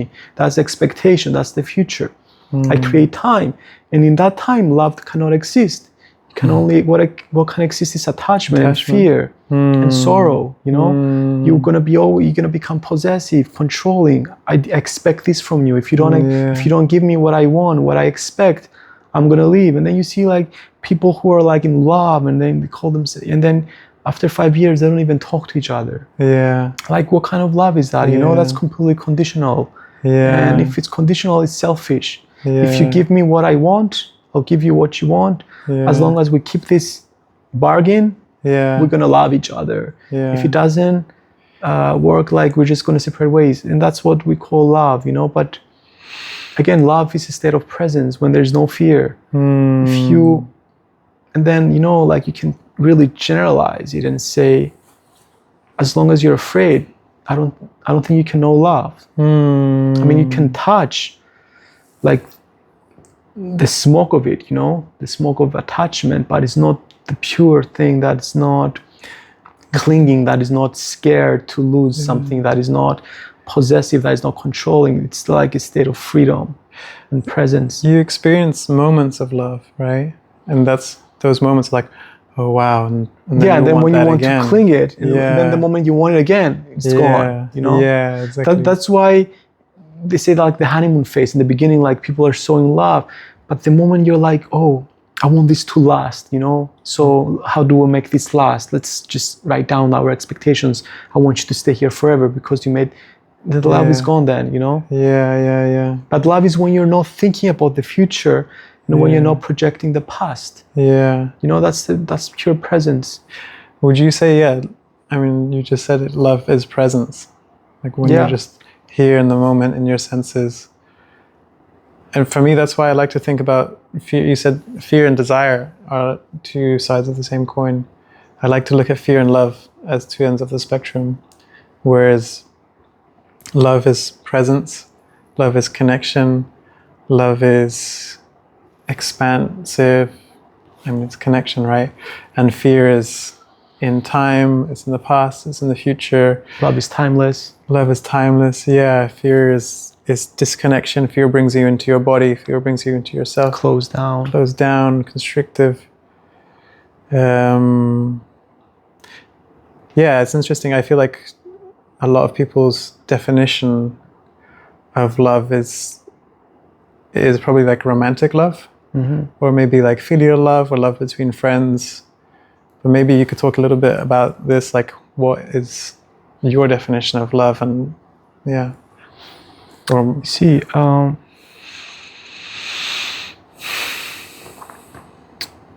like, you can first examine what love is not, and then if you reject that, what stays is love, right? So if you say it's between friends, you say like, oh, is that why that friend and not someone else? What is this person offering you, you know? Is it because, like, he was there for you once? Is it because you have fun before? Again, you operate from memory, right? And you want that to, like, last. What happens if it doesn't last? If that person, you know, just stops hanging out with you, what happens? It's pain. So if there's no love, pain comes along, you know? If it's attachment, I would say, like, what we experience is attachment, not love. And love and attachment always begins with pleasure, security. There's someone that gives me a kind of pleasure. It can be a mother towards the kid. I feel this. It's because it's my kid, it's my genes. When I die, I'm going to continue after that. So there's an element of selfishness involved. That's why I don't do the same things to the kid next door. And when this object provides me with security and pleasure, the ego immediately wants to cling to it and seeks permanency. But guess what? Nothing is permanent, right? So because nothing is permanent, that's when fear is born. What if I lose it? Because you're gonna lose it, even if you're with someone until the end, unless you die at the same time, you have to say the final goodbye, So it's like pleasure, you get attached to the pleasure, that creates fear, and then when the attachment ends, all the pleasure that you've accumulated, it's left, and it leaves a gap, and that gap is sorrow. So it's like every pleasure you accumulate, it's like a debt that you accumulate. And the moment the attachment ends, you have to face the debt. You have to pay back the debt, But then love is something completely different. It has nothing to do with time as the past or the future. It's a state of not expectation. If I expect something from you, it's selfish. So I must feel pain. I'm going to create conflict. But what if I give you without expecting anything? Then there's no way for you to hurt me. So love does not get hurt. When you're in love, you can't. When you love, when you are in state of love, you can't be hurt. Because you don't expect. And you don't operate from memory. And when you don't operate from memory, then you give the space to people to change. And then that's why when someone operates from that state of love, people want to be around them. Because they feel at ease. They don't feel that they want to pretend. They don't feel that they have to be someone. They are able to change. You don't feel like the person needs anything from them. They don't. There's no like hidden motives involved. So, for me, you see, to answer what is love, we need to really understand what is consciousness, what is human consciousness, right? And its relationship to time. So we say human consciousness is its contents. There was this famous paper in the 90s that was asked, that was the title was like, what it feels like to be a bat. To be a bat? Yeah. Okay. So that's the bat consciousness, right? So what it feels like to be a human, it's the contents of this consciousness. It's our emotions and our feelings and our thoughts. So human consciousness is basically its contents. It's fear, it's loneliness, it's shame, it's guilt, it's pleasure, it's resentment, it's envy. It's like all those emotions are sustained by time. As long as there's time, you're conditioned to act away from them in a conditioned way. So let's say I feel lonely, then I want to move away from it. There's a thought, I want to get into a relationship. So I get conditioned to move, right? I feel jealous. I get conditioned to get into a fight with you. I feel envy. I see a nice car. I get conditioned to go after money, So you see something, it gets through your sensory inputs, and then you project it into the future, and then through time, you get conditioned through emotions to move through your life, right? So what if time ends though? That's the real question. What if there's no time involved? Time as the past or the future? What is the quality of consciousness if there's no time? So those contents are completely emptied. There's no shame, there's no guilt, there's no loneliness, because those are coming from a state of separation and time, Why do people feel lonely? They feel lonely because they're so disconnected from nature, disconnected from other people. How can I not feel lonely if I wake up in the morning, I'm thinking, how am I going to survive? How am I going to get money for me, for my kids? This is a very lonely way of being. Loneliness is a byproduct of self-centered activity, and every other emotion is like that. And you get conditioned to move like that in life, right? You get conditioned to follow the patterns that came before you, right? So if time ends, time as thought, time as the future and the psychological past, time. What stays is presence, pure presence, And that presence is the same as freedom, is the same as peace, and it's the same as love. Those things are all one. Those things, the qualities of those things is that they're not dependent on any external circumstances. If I love you because you give me something, that's not love. If I feel peace because everything around me is going according to plan, that's not peace. If I feel freedom because I can buy whatever I want, there will be a point where I can't afford something. That's not freedom. So human consciousness as we know it, with its contents, it's conditioned with emotions, it's time bound, it keeps you moving into a future, holding on into a past, it's separative, there's conflict because it's me versus you, it's us versus them, and you can see that, it's the individual, the ego, then you move away, it's the family, you move away, you see borders between countries, you know, you see how the lines just go extend a little bit more, but again, it's like lines. The same concept, yeah. But if time dissolves, right, if there's no past, if I meet someone without the memory, without the expectation, I'm present. You know, when this person is talking to me, I'm not thinking what I'm going to reply. My mind is silent. That's a state of listening, of deep listening, you know, I'm not listening to give a smart reply back. I'm actually listening to this person. I'm present with them, you know. And then, it's like those qualities, this is what awakening or liberation is. Those qualities are not dependent on the external environment, and they're timeless. They don't come and go, you know, they don't depend, that's why people say you have to find those qualities within you, you know, because it's not outside. Outside is duality, it's the tension between the opposites, it's the struggle to move away, it's the prison of the mind and thought, you know, and you meet people, you don't really meet people, you meet the projection you have for them. And then you can see that with older couples, you know, like, the moment one person's like, I remember this with my grandparents, for example, the moment my grandma said something, my grandpa would get pissed off. But this can rarely happen. This never happened in the first week when they met. Why?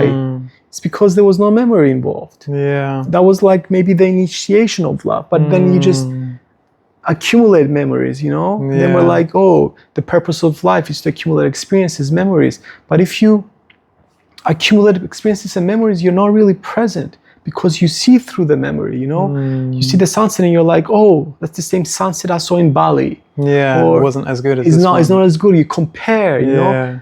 Like, but presence, that's what brings real beauty. When when the mind is empty, complete of the past. That doesn't mean you're like senile or something. It's just you don't cling to memories. You know, you don't accumulate them as much. You don't build your identity, because your identity is just a bundle of memories. If you didn't have the memories you have right now, you're not gonna be you, right? Those memories project the future, and it makes you the you think you are. But it feels like you need a balance of being present, and you need the memories. Like, you see, the memories are there. Like the problem becomes when the memory is attached to an emotion. Okay, can you explain? So, let's say something traumatic happened to me. I don't want to look at it. Let's say with PTSD, right? The problem is not what happened to you. The problem is the emotion that came out of it, and then the narrative on top of the emotion, right?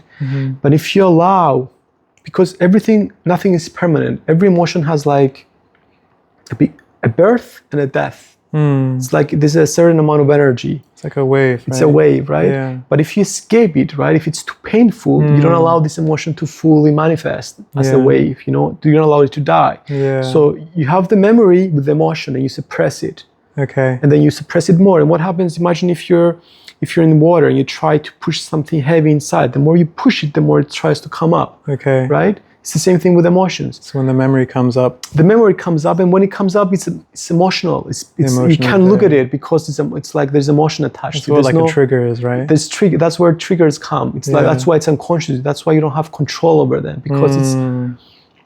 because you haven't actually felt it when it happened. But when something happens and you're fully there and experience it, then the emotion dies out. The wave wash over you. Exactly. And then you can look at the memory very objectively without an emotion attached to it. You can really go back to it and look at it, but there's no trigger. You don't see the person who abused you and you immediately feel the pain. You know, you don't see a picture of a trip you have, and then you immediately start feeling, reminiscing of how good it felt to be there. Yeah. You actually felt, you were actually present when it happened. So there was no accumulation or like residue of it, Yeah. You don't, it's like you're moving through life. It's like life with death at the same time. Something happens, full experience it, let it go, it moves away. Being happens, born you and die. dying, It's like you're being born and die. It's like the phoenix, like always like coming from the flames, ashes again, and you just burn. The dead wood comes out, and that's a way of being very fresh, like very. It's like a kid. You see, like when you look at the kid playing at the age of 2 and 3, right? It's like they're in a state of bliss. You give them like a piece of toy, and it's like they give them the whole world. Yeah. Like a billionaire nothing else matters. Yeah, nothing else. It's like they're completely absorbing that. Yeah. And then you can find like a billionaire. You can take Elon Musk. He's completely incapable of feeling that. Yeah. Why? What's the difference? Yeah. It's the accumulation of memories. It's the experiences. It's the, it's the thing that like. It's the past. It's the me that attaches to that. Yeah. It's like the moment but when you're a kid, it's very light. You're playful. You're in a state of ease. You're in a state of bliss because you don't expect, you don't accumulate.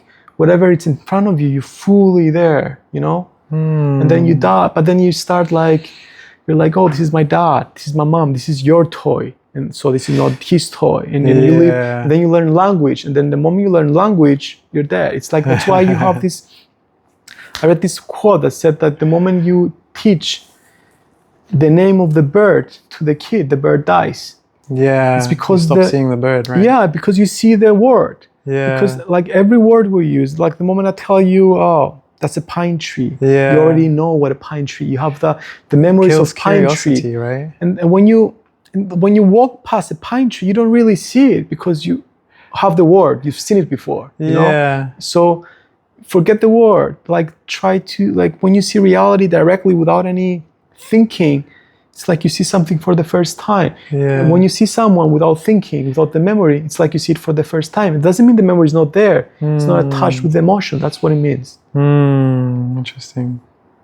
That's beautiful. And I'm really trying to be fully present and not thinking. But you're thinking. But you see, even the awareness of like, oh, now I'm thinking, I'm not present. That's a form of presence again. You don't get lost in thought. Yeah.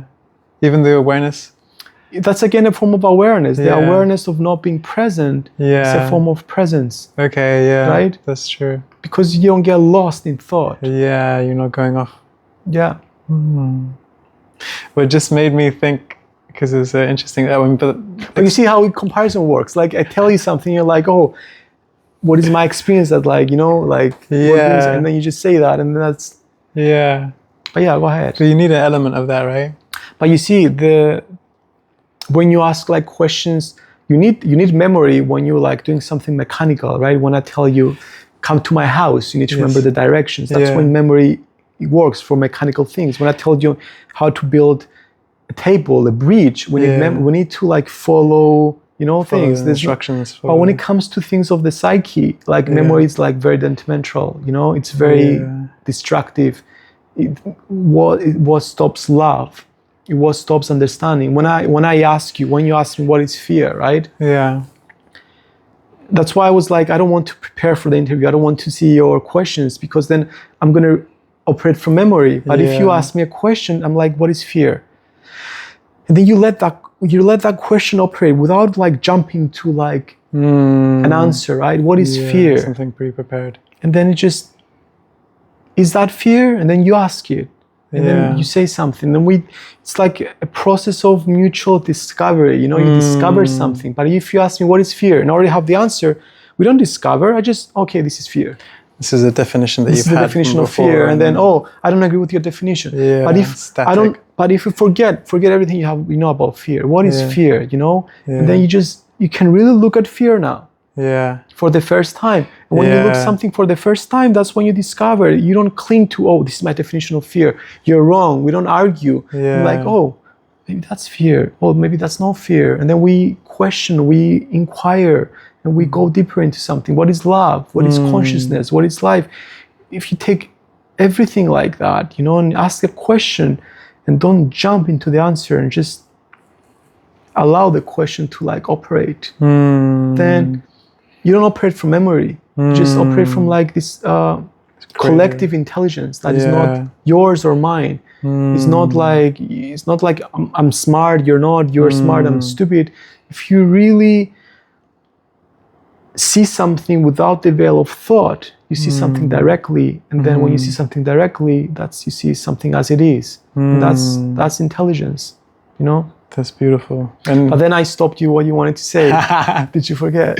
No, I remember. It's go stuck ahead. there. But I thought of several other things. No, but I'll circle back. I mean, when you were saying about attaching emotion, meaning to emotion, words to emotion, and that's what triggers are, it just made me think of that's essentially the mechanism for exposure therapy. Exactly. Like when we become exposed to something, especially if we have negative emotion attached to it, you expose yourself to it again, and it's allowing that emotion to come up and then to die. Exactly. And when that dies, then exactly. That's why avoidance is not really, if you have a phobia or like you need to expose yourself slowly. I mean, not slowly, not because if it's like a lot, that's going to be overwhelming. You're going to have a panic attack. Yeah, you build more emotion. Yeah, exactly. So it's just slowly, incrementally, just expose yourself and allow the emotion, feel the emotion, cry. Yeah, 100%. And allow it to die. And like like you have to really know this. This is a fact. Like nothing is permanent. The emotion you're going to feel is not permanent. When you feel something, it's not permanent. That's like a fact. It's not like it's different between you and me. It's the fact.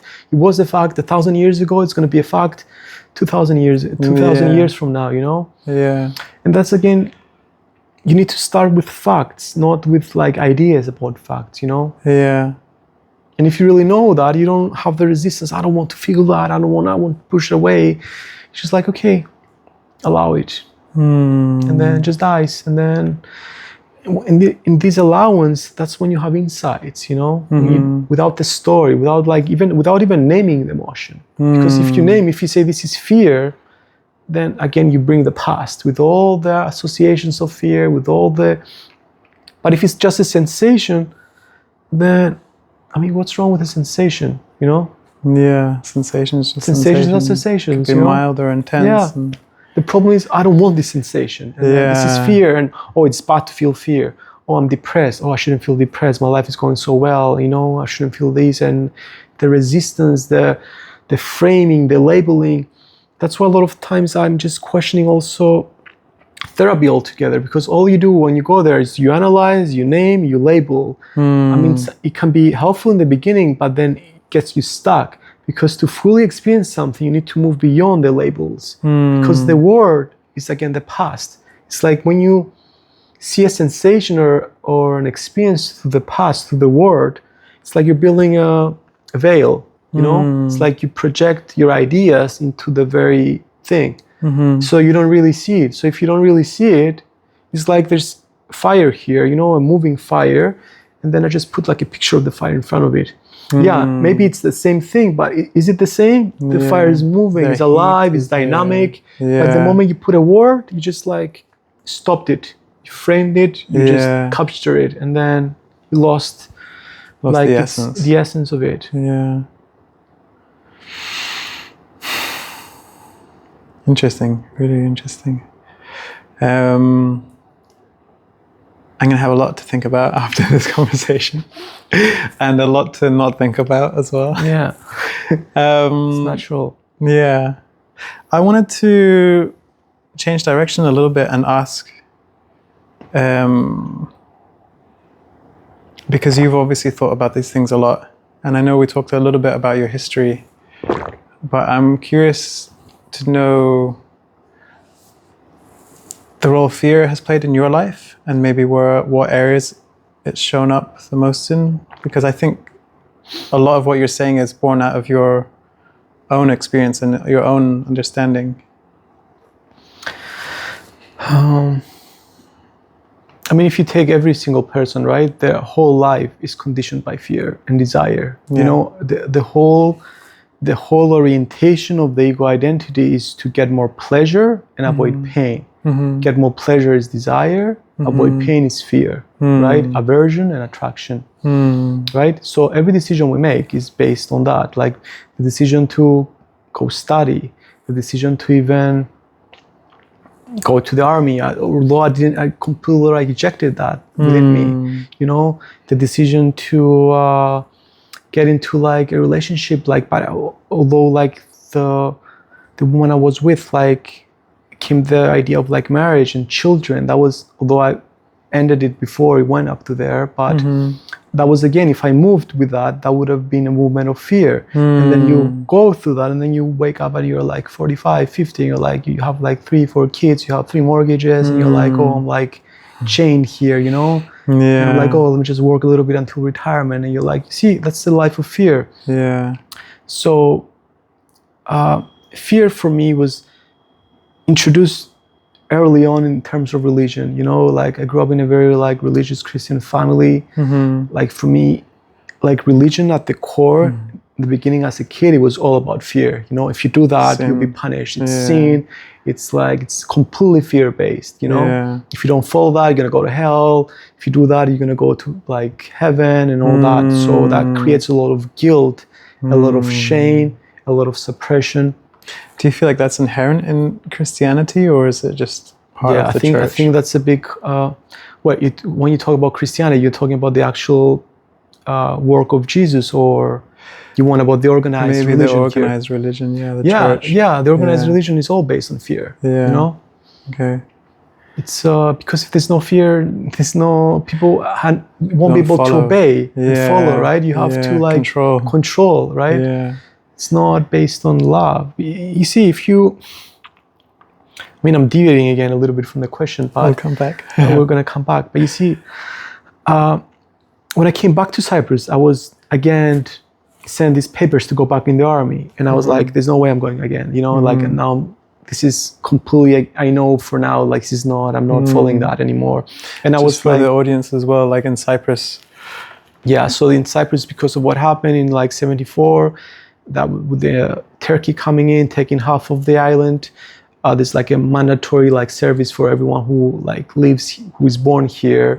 It used to be for 2 years when I was like 18. Now it's like 1. And if you live here after you finish your mandatory service, you have to like go a few times per year as a reserve. Okay. You know. So when I came back after like 10 years, when I was abroad, and I got this paper, I'm like, I'm not going back. What's going to happen? We're in a democracy. I'm going to go to prison. Like, what's happening here? You see, if I operate from fear, I go back, right? Yeah. So I was like, this is not happening again. And then I started like reading about human rights, and I came across this thing called conscientious objection. So there's also a beautiful movie about that, about the first person who like started that in the past. And so basically you have, if violence is against your way of being, you have the right to refuse to be in the army, right? And because we're in democracy, because we're like in the European Union, this is not a right that can be refused to us. So I made this application. Very few people even know about this. Like there's also people in the Turkish side that have been objecting to go to the army, but because this is not a democracy, the people end up in jail, unfortunately. A lot of people end up in jail that refuse to like be violent. That's really sad. But luckily here, we're more like a democracy, so they can't really.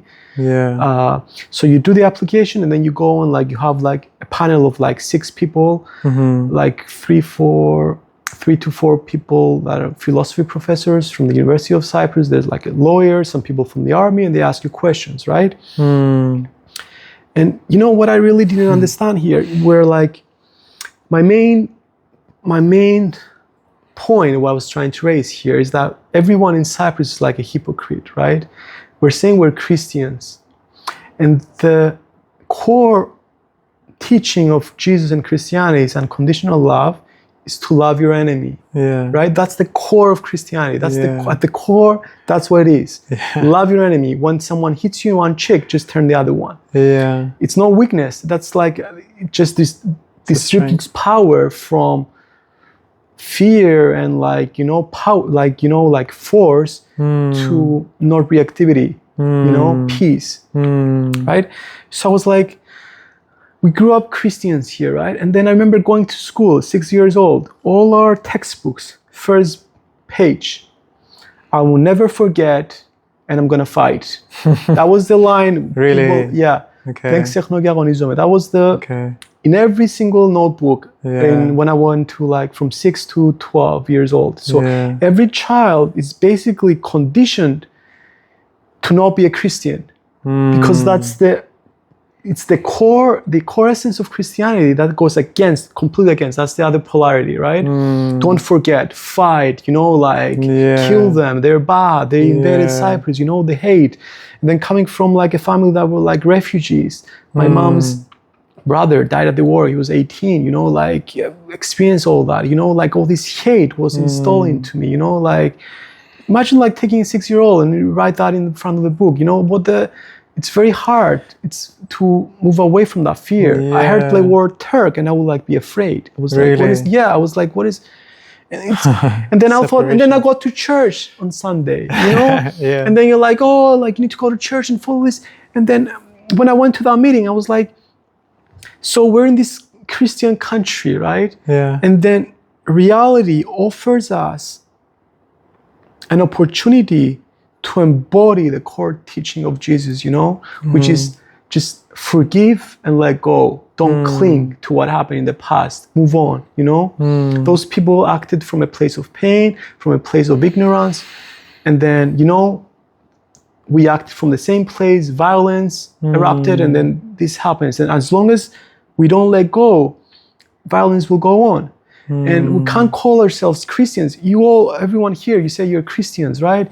Like, how can you be a Christian and you bear arms? And go to war. How can you and go to war? Yeah. Like, what is the, and people don't even question that here, Yeah. And then even you see like priests talking about like, the Turks and all that. And you see that this is going completely against Christianity. It's so if we're actually a Christian nation, we shouldn't have army here. Yeah. And you shouldn't condition our kids to go to war, to kill and be killed. That's complete madness. That's violence. That's completely. So you see, you're saying it's kill or be killed. That feels like that's the attitude, right? Yeah. And then, you see, it's like this operation from fear. It started from religion from a young age. When I was like maybe 14, 15, like I started to really question that. I started questioning, what if I was born, in Turkey? I would be Muslim, So this is just pure luck. I was born here, this little island, and I know the truth and everyone is ignorant. Yeah. So that was the seed of like maybe moving away from the fear-based religion. I rejected it. And then comes the darkness of, like not standing on anything, not believing in anything, nihilism, nothing matters, goes after you just completely reject all belief systems. But then you start, if you keep yourself open, you move beyond that too, like when you see, there's like an intelligent design here, like what is this? Is this random? What is, made no sense for me to be this completely random. Everything is precise. Everything is like, like if gravity was like a few like numbers up or down, everything will collapse. This is not different. So so even like our interactions, everything happens like in a very precise and a very harmonious way. So that made me, like really question, like, is there nothing? So what is creation? What is God? And then just what is love? And then the question of fear, and then, going to uni and then trying to, being the top of the class all the time, and then seeing how my behavior was conditioned, like a kid, when I was 6 years old, I come home from school and I get like the best grade in the class, and then I tell this to my parents, and then what happens? They feel happy, they feel joyous, they give me attention. So what does that do? It conditions my behavior. When you do that, you get love, approval, right? So, but it's again, what if I don't do that? Fear. I'm not gonna get love. So what happens? Since I was 6, I was conditioned to do, Yeah. Be the best, compete, struggle, you know, because that's how people would see me. Yeah. And again, that's a fear-based approach to life, you know. Yeah. But approval is not love, you know. Approval is based on conditions. It's based on hierarchies, you know. Like you see, if I see like the CEO of a company and I like treat that person differently than the beggar on the streets, is that really love? So if you really see this, how those things are different, you start questioning things. This is what you're going for. That's not really love. It's appearances, you know. It's images. Yeah. So that's when I started questioning that. This is not what I don't want approval. You know, what is? Is there something beyond approval? Is there something beyond fear? Because I was really you know.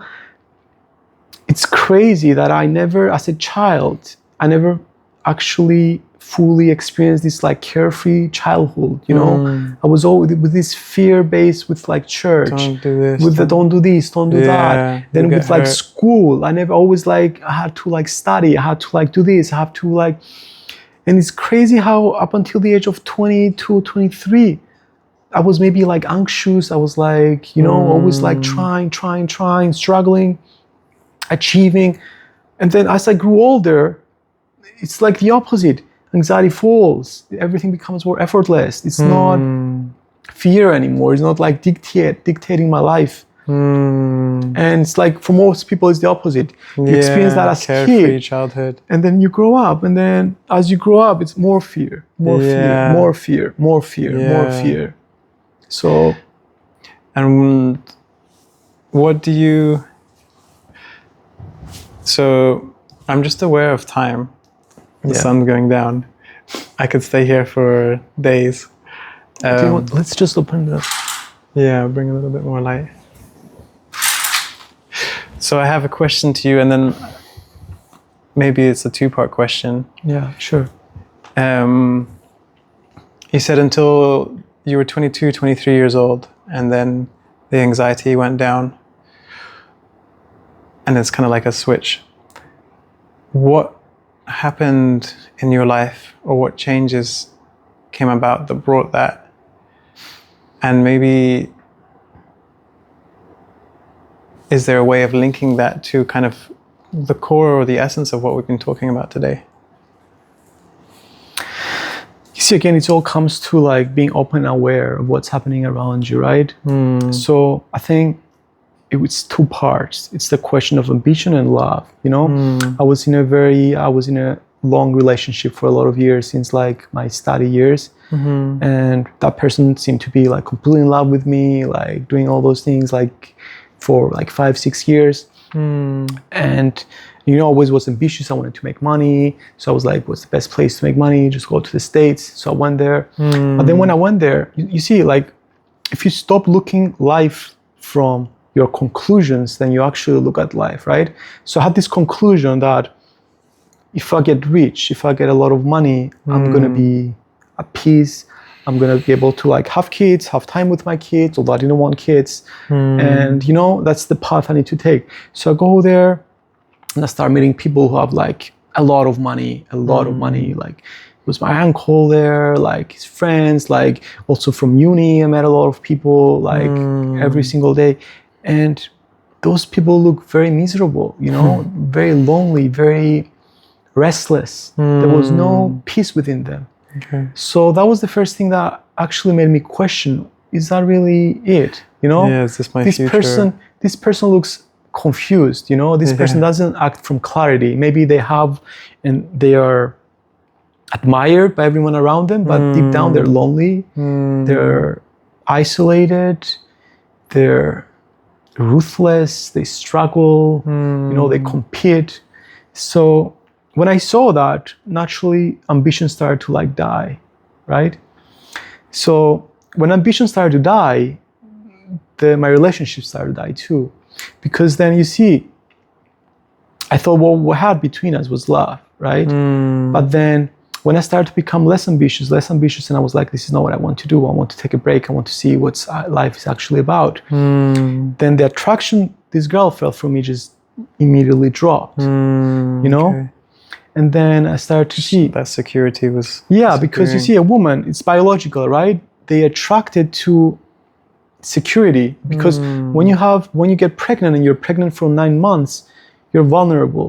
So you need someone to protect you. I mean, we're not in a jungle anymore. So how do you get security now? There are two proxies. When we're in school, that was intelligence, and ambition or hard work now that I'm not in school to like build security in terms of money, right? So when those things dropped, then attraction faded.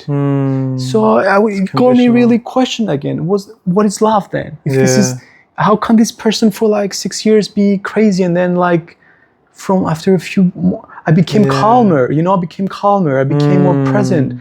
I was not as triggered anymore. I wouldn't shout. I wouldn't get angry, and the attraction was fading. I was like, this doesn't make any sense. And that's when I was like, I took like a small step back, and I was like, okay, this is not love. Ambition is not the answer. Let's just like completely take a step back and like just observe everything again for the first time. What is really going on here? So I think that was those things like moving to the States and how that impacts my perception and way of seeing life through ambition, and how that impacted my relationship and then my understanding about love. And then those two things coming together, they just really moved me away towards a different path. Okay, beautiful. But you see, if there was no curiosity or awareness, right, I would be like, I will go to the States and I will still have this veil I need to get reached, and I wouldn't be able to see the signals. This person is not happy. This person, you see, they're lonely. They're going out by themselves. You'd see it, but you wouldn't integrate it. You wouldn't. Or I wouldn't. You avoid. It's like it's with everything. Like if you desire something, you don't really see this. You don't really see reality. You see the thing you desire. That's why a lot of things. That's why in a lot of relationships, if you're in love, you miss red flags because you don't see. You want this person to love you. And then you don't really see that you're blind to everything else. The same thing, whatever belief you have, desire, blinds you to reality. But if you just, for a moment, remove the belief, the conclusion, and try to, I don't know anything. What am I seeing here, And then operate from there. If you bring awareness to whatever is around you, then slowly, one by one, all your beliefs will collapse. Nothing is going to left. It's going to stay standing.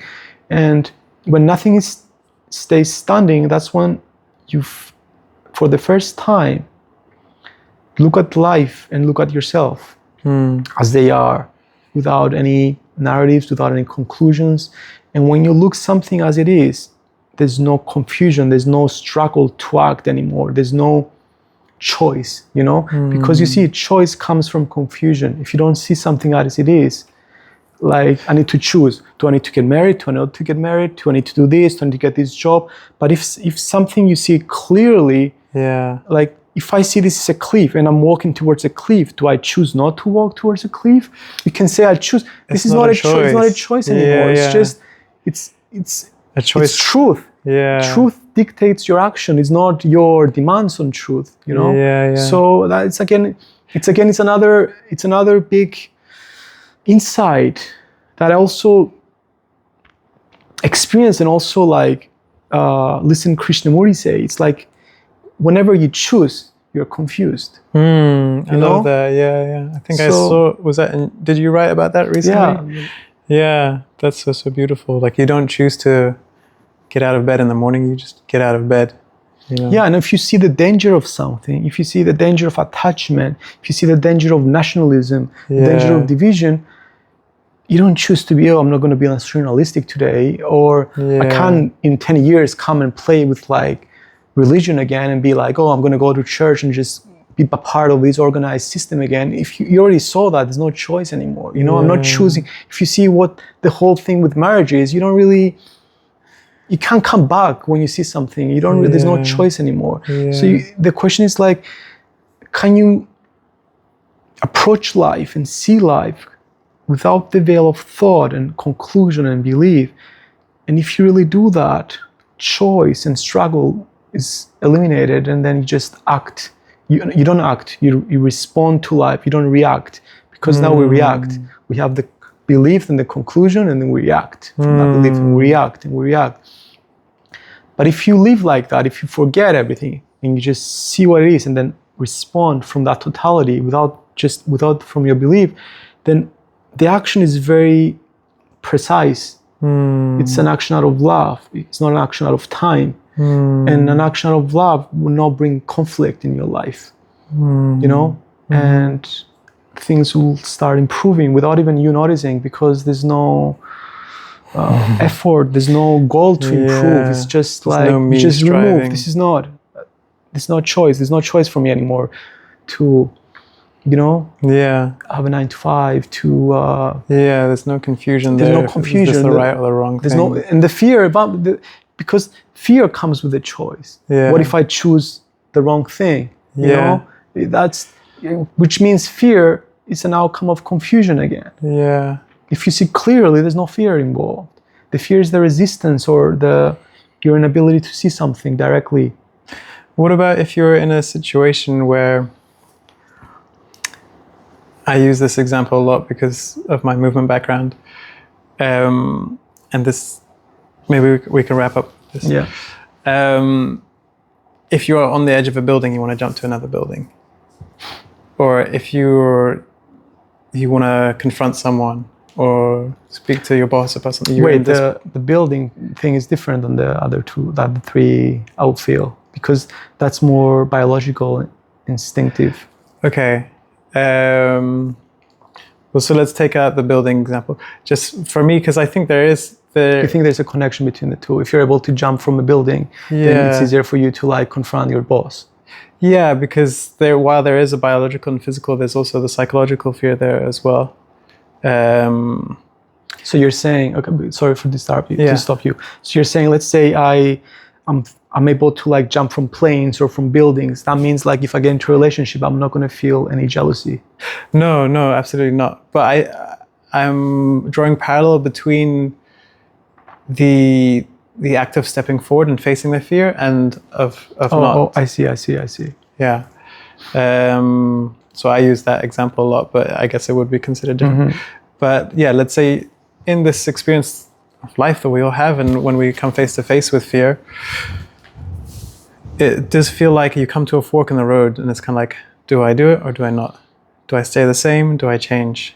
Do I face fear? So basically you're saying, are you to act despite the fear? Or are you paralyzed by fear? Because those are the two paths, right? Yeah. Do I condition? Do I allow myself to be conditioned by fear and move away from it? Or do I move despite fear? Yeah. So I'm bringing it as well to the confusion aspect, because that's a choice and decision. So I would say the path of growth is move with fear, because if you stay paralyzed, if you say, oh, I hate my job, but what I'm going to do, I can't move, I need money, I need this, I need that, right? That's one path. Then you're basically living in that reality, the reality that you hate your job, the reality that you don't do what you love, the reality of illusion, the reality of misalignment, right? And there's another reality that there's some fear involved, right? That's the reality of truth, right? And the moment you say, this is not for me, I'm not going to put effort anymore into something that doesn't like light up my soul, right? And you move despite that, then that reality, the other reality crumbles. And then you just align yourself with your truth. And then you open up yourself to the different reality now, you know? But that reality is not available as long as you move into the other path, you know? So that's when opportunities will come, doors will open, you'll meet people. That's why, I think it was Joseph Campbell who said like this quote that said like the cave you're afraid to enter holds the treasure you seek. So that's basically it, you know, like where your fear is, there's your work. Yeah, exactly. It is. But I'm just wondering, and I'm looking for an easy option here, and I don't think there is one. But like, I'm just thinking about I'm just thinking about comfort zone. So at the edge of your comfort zone, that's where the growth is, right? That's where the cave is. That's where the fear is. And just in terms of the choice there and the confusion, let's say like with your work, if you know that doing a job that you hate, that you're miserable in, it doesn't, and you don't want to do that, so you do something else. Looking back, that feels like, oh, that was a smooth thing. It's not like now I don't have to make that choice because I've made that decision. So like once your comfort zone has expanded, it feels clear and there was no confusion. You're looking back, yeah, confusion, but maybe when you have to make the choice. But you see, if you again realize that, you see a lot of people talk about manifestation, right? Have this desire, and when you visualize it, when you like repeat certain words, when you put like a vision board, like things will come to you, you know?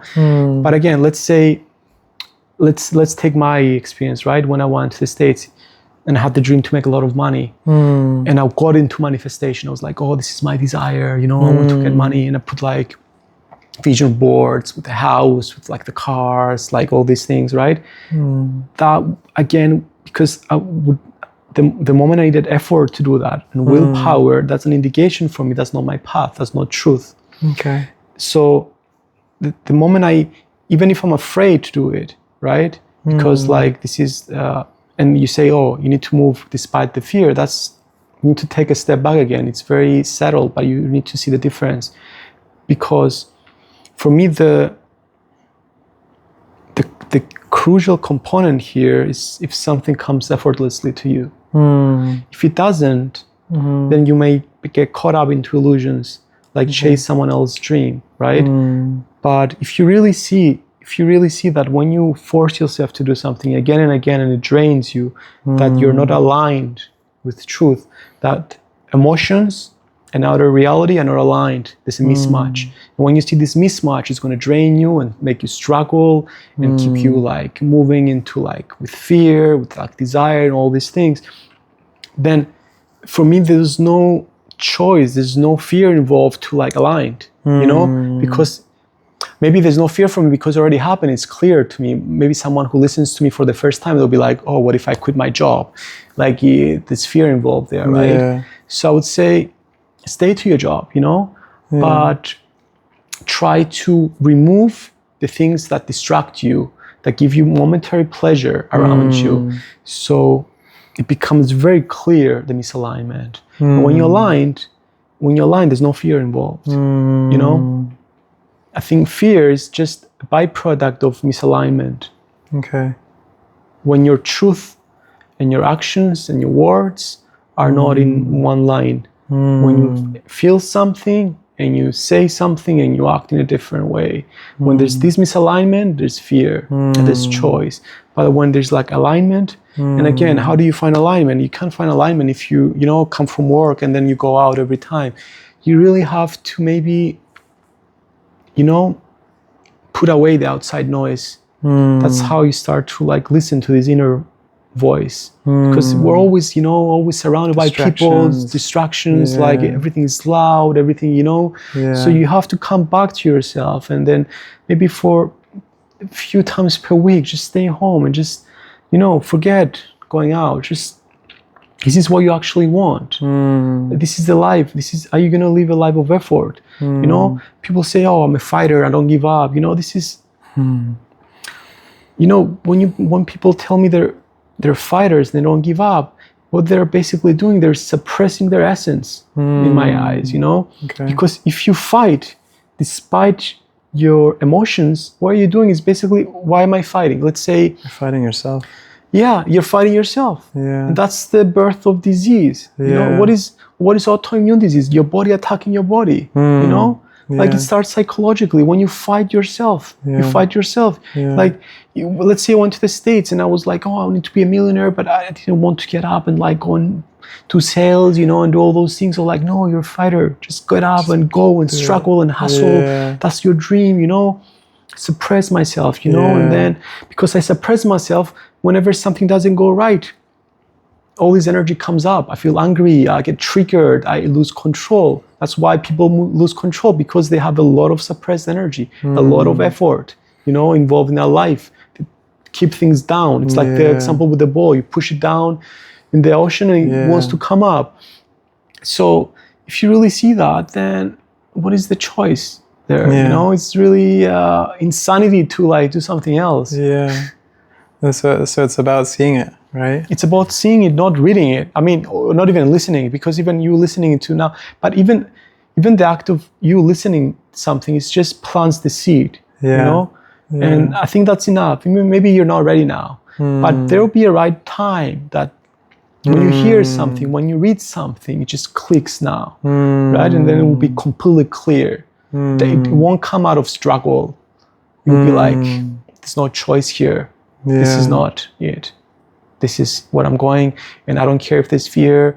Like, I'm doing that. Beautiful. So, thank you. Thank you so much. I think this is a nice place to wrap up. Yeah. It's kind of circled back as well nicely, which is really nice. If people watching this or listening to this, want to see more of you, how can they find you? I write on Medium. I write on Instagram. The page is like Freedom from the Madness. Okay. If you follow me there on Instagram, you can see like people can reach out.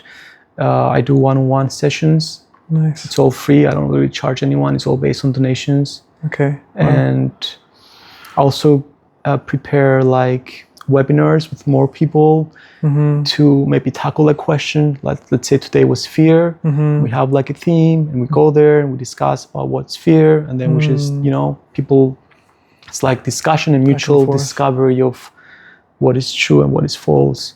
Okay. So I would say like Instagram and Medium will be a place to find me. Perfect. Freedom from the Madness. Yeah.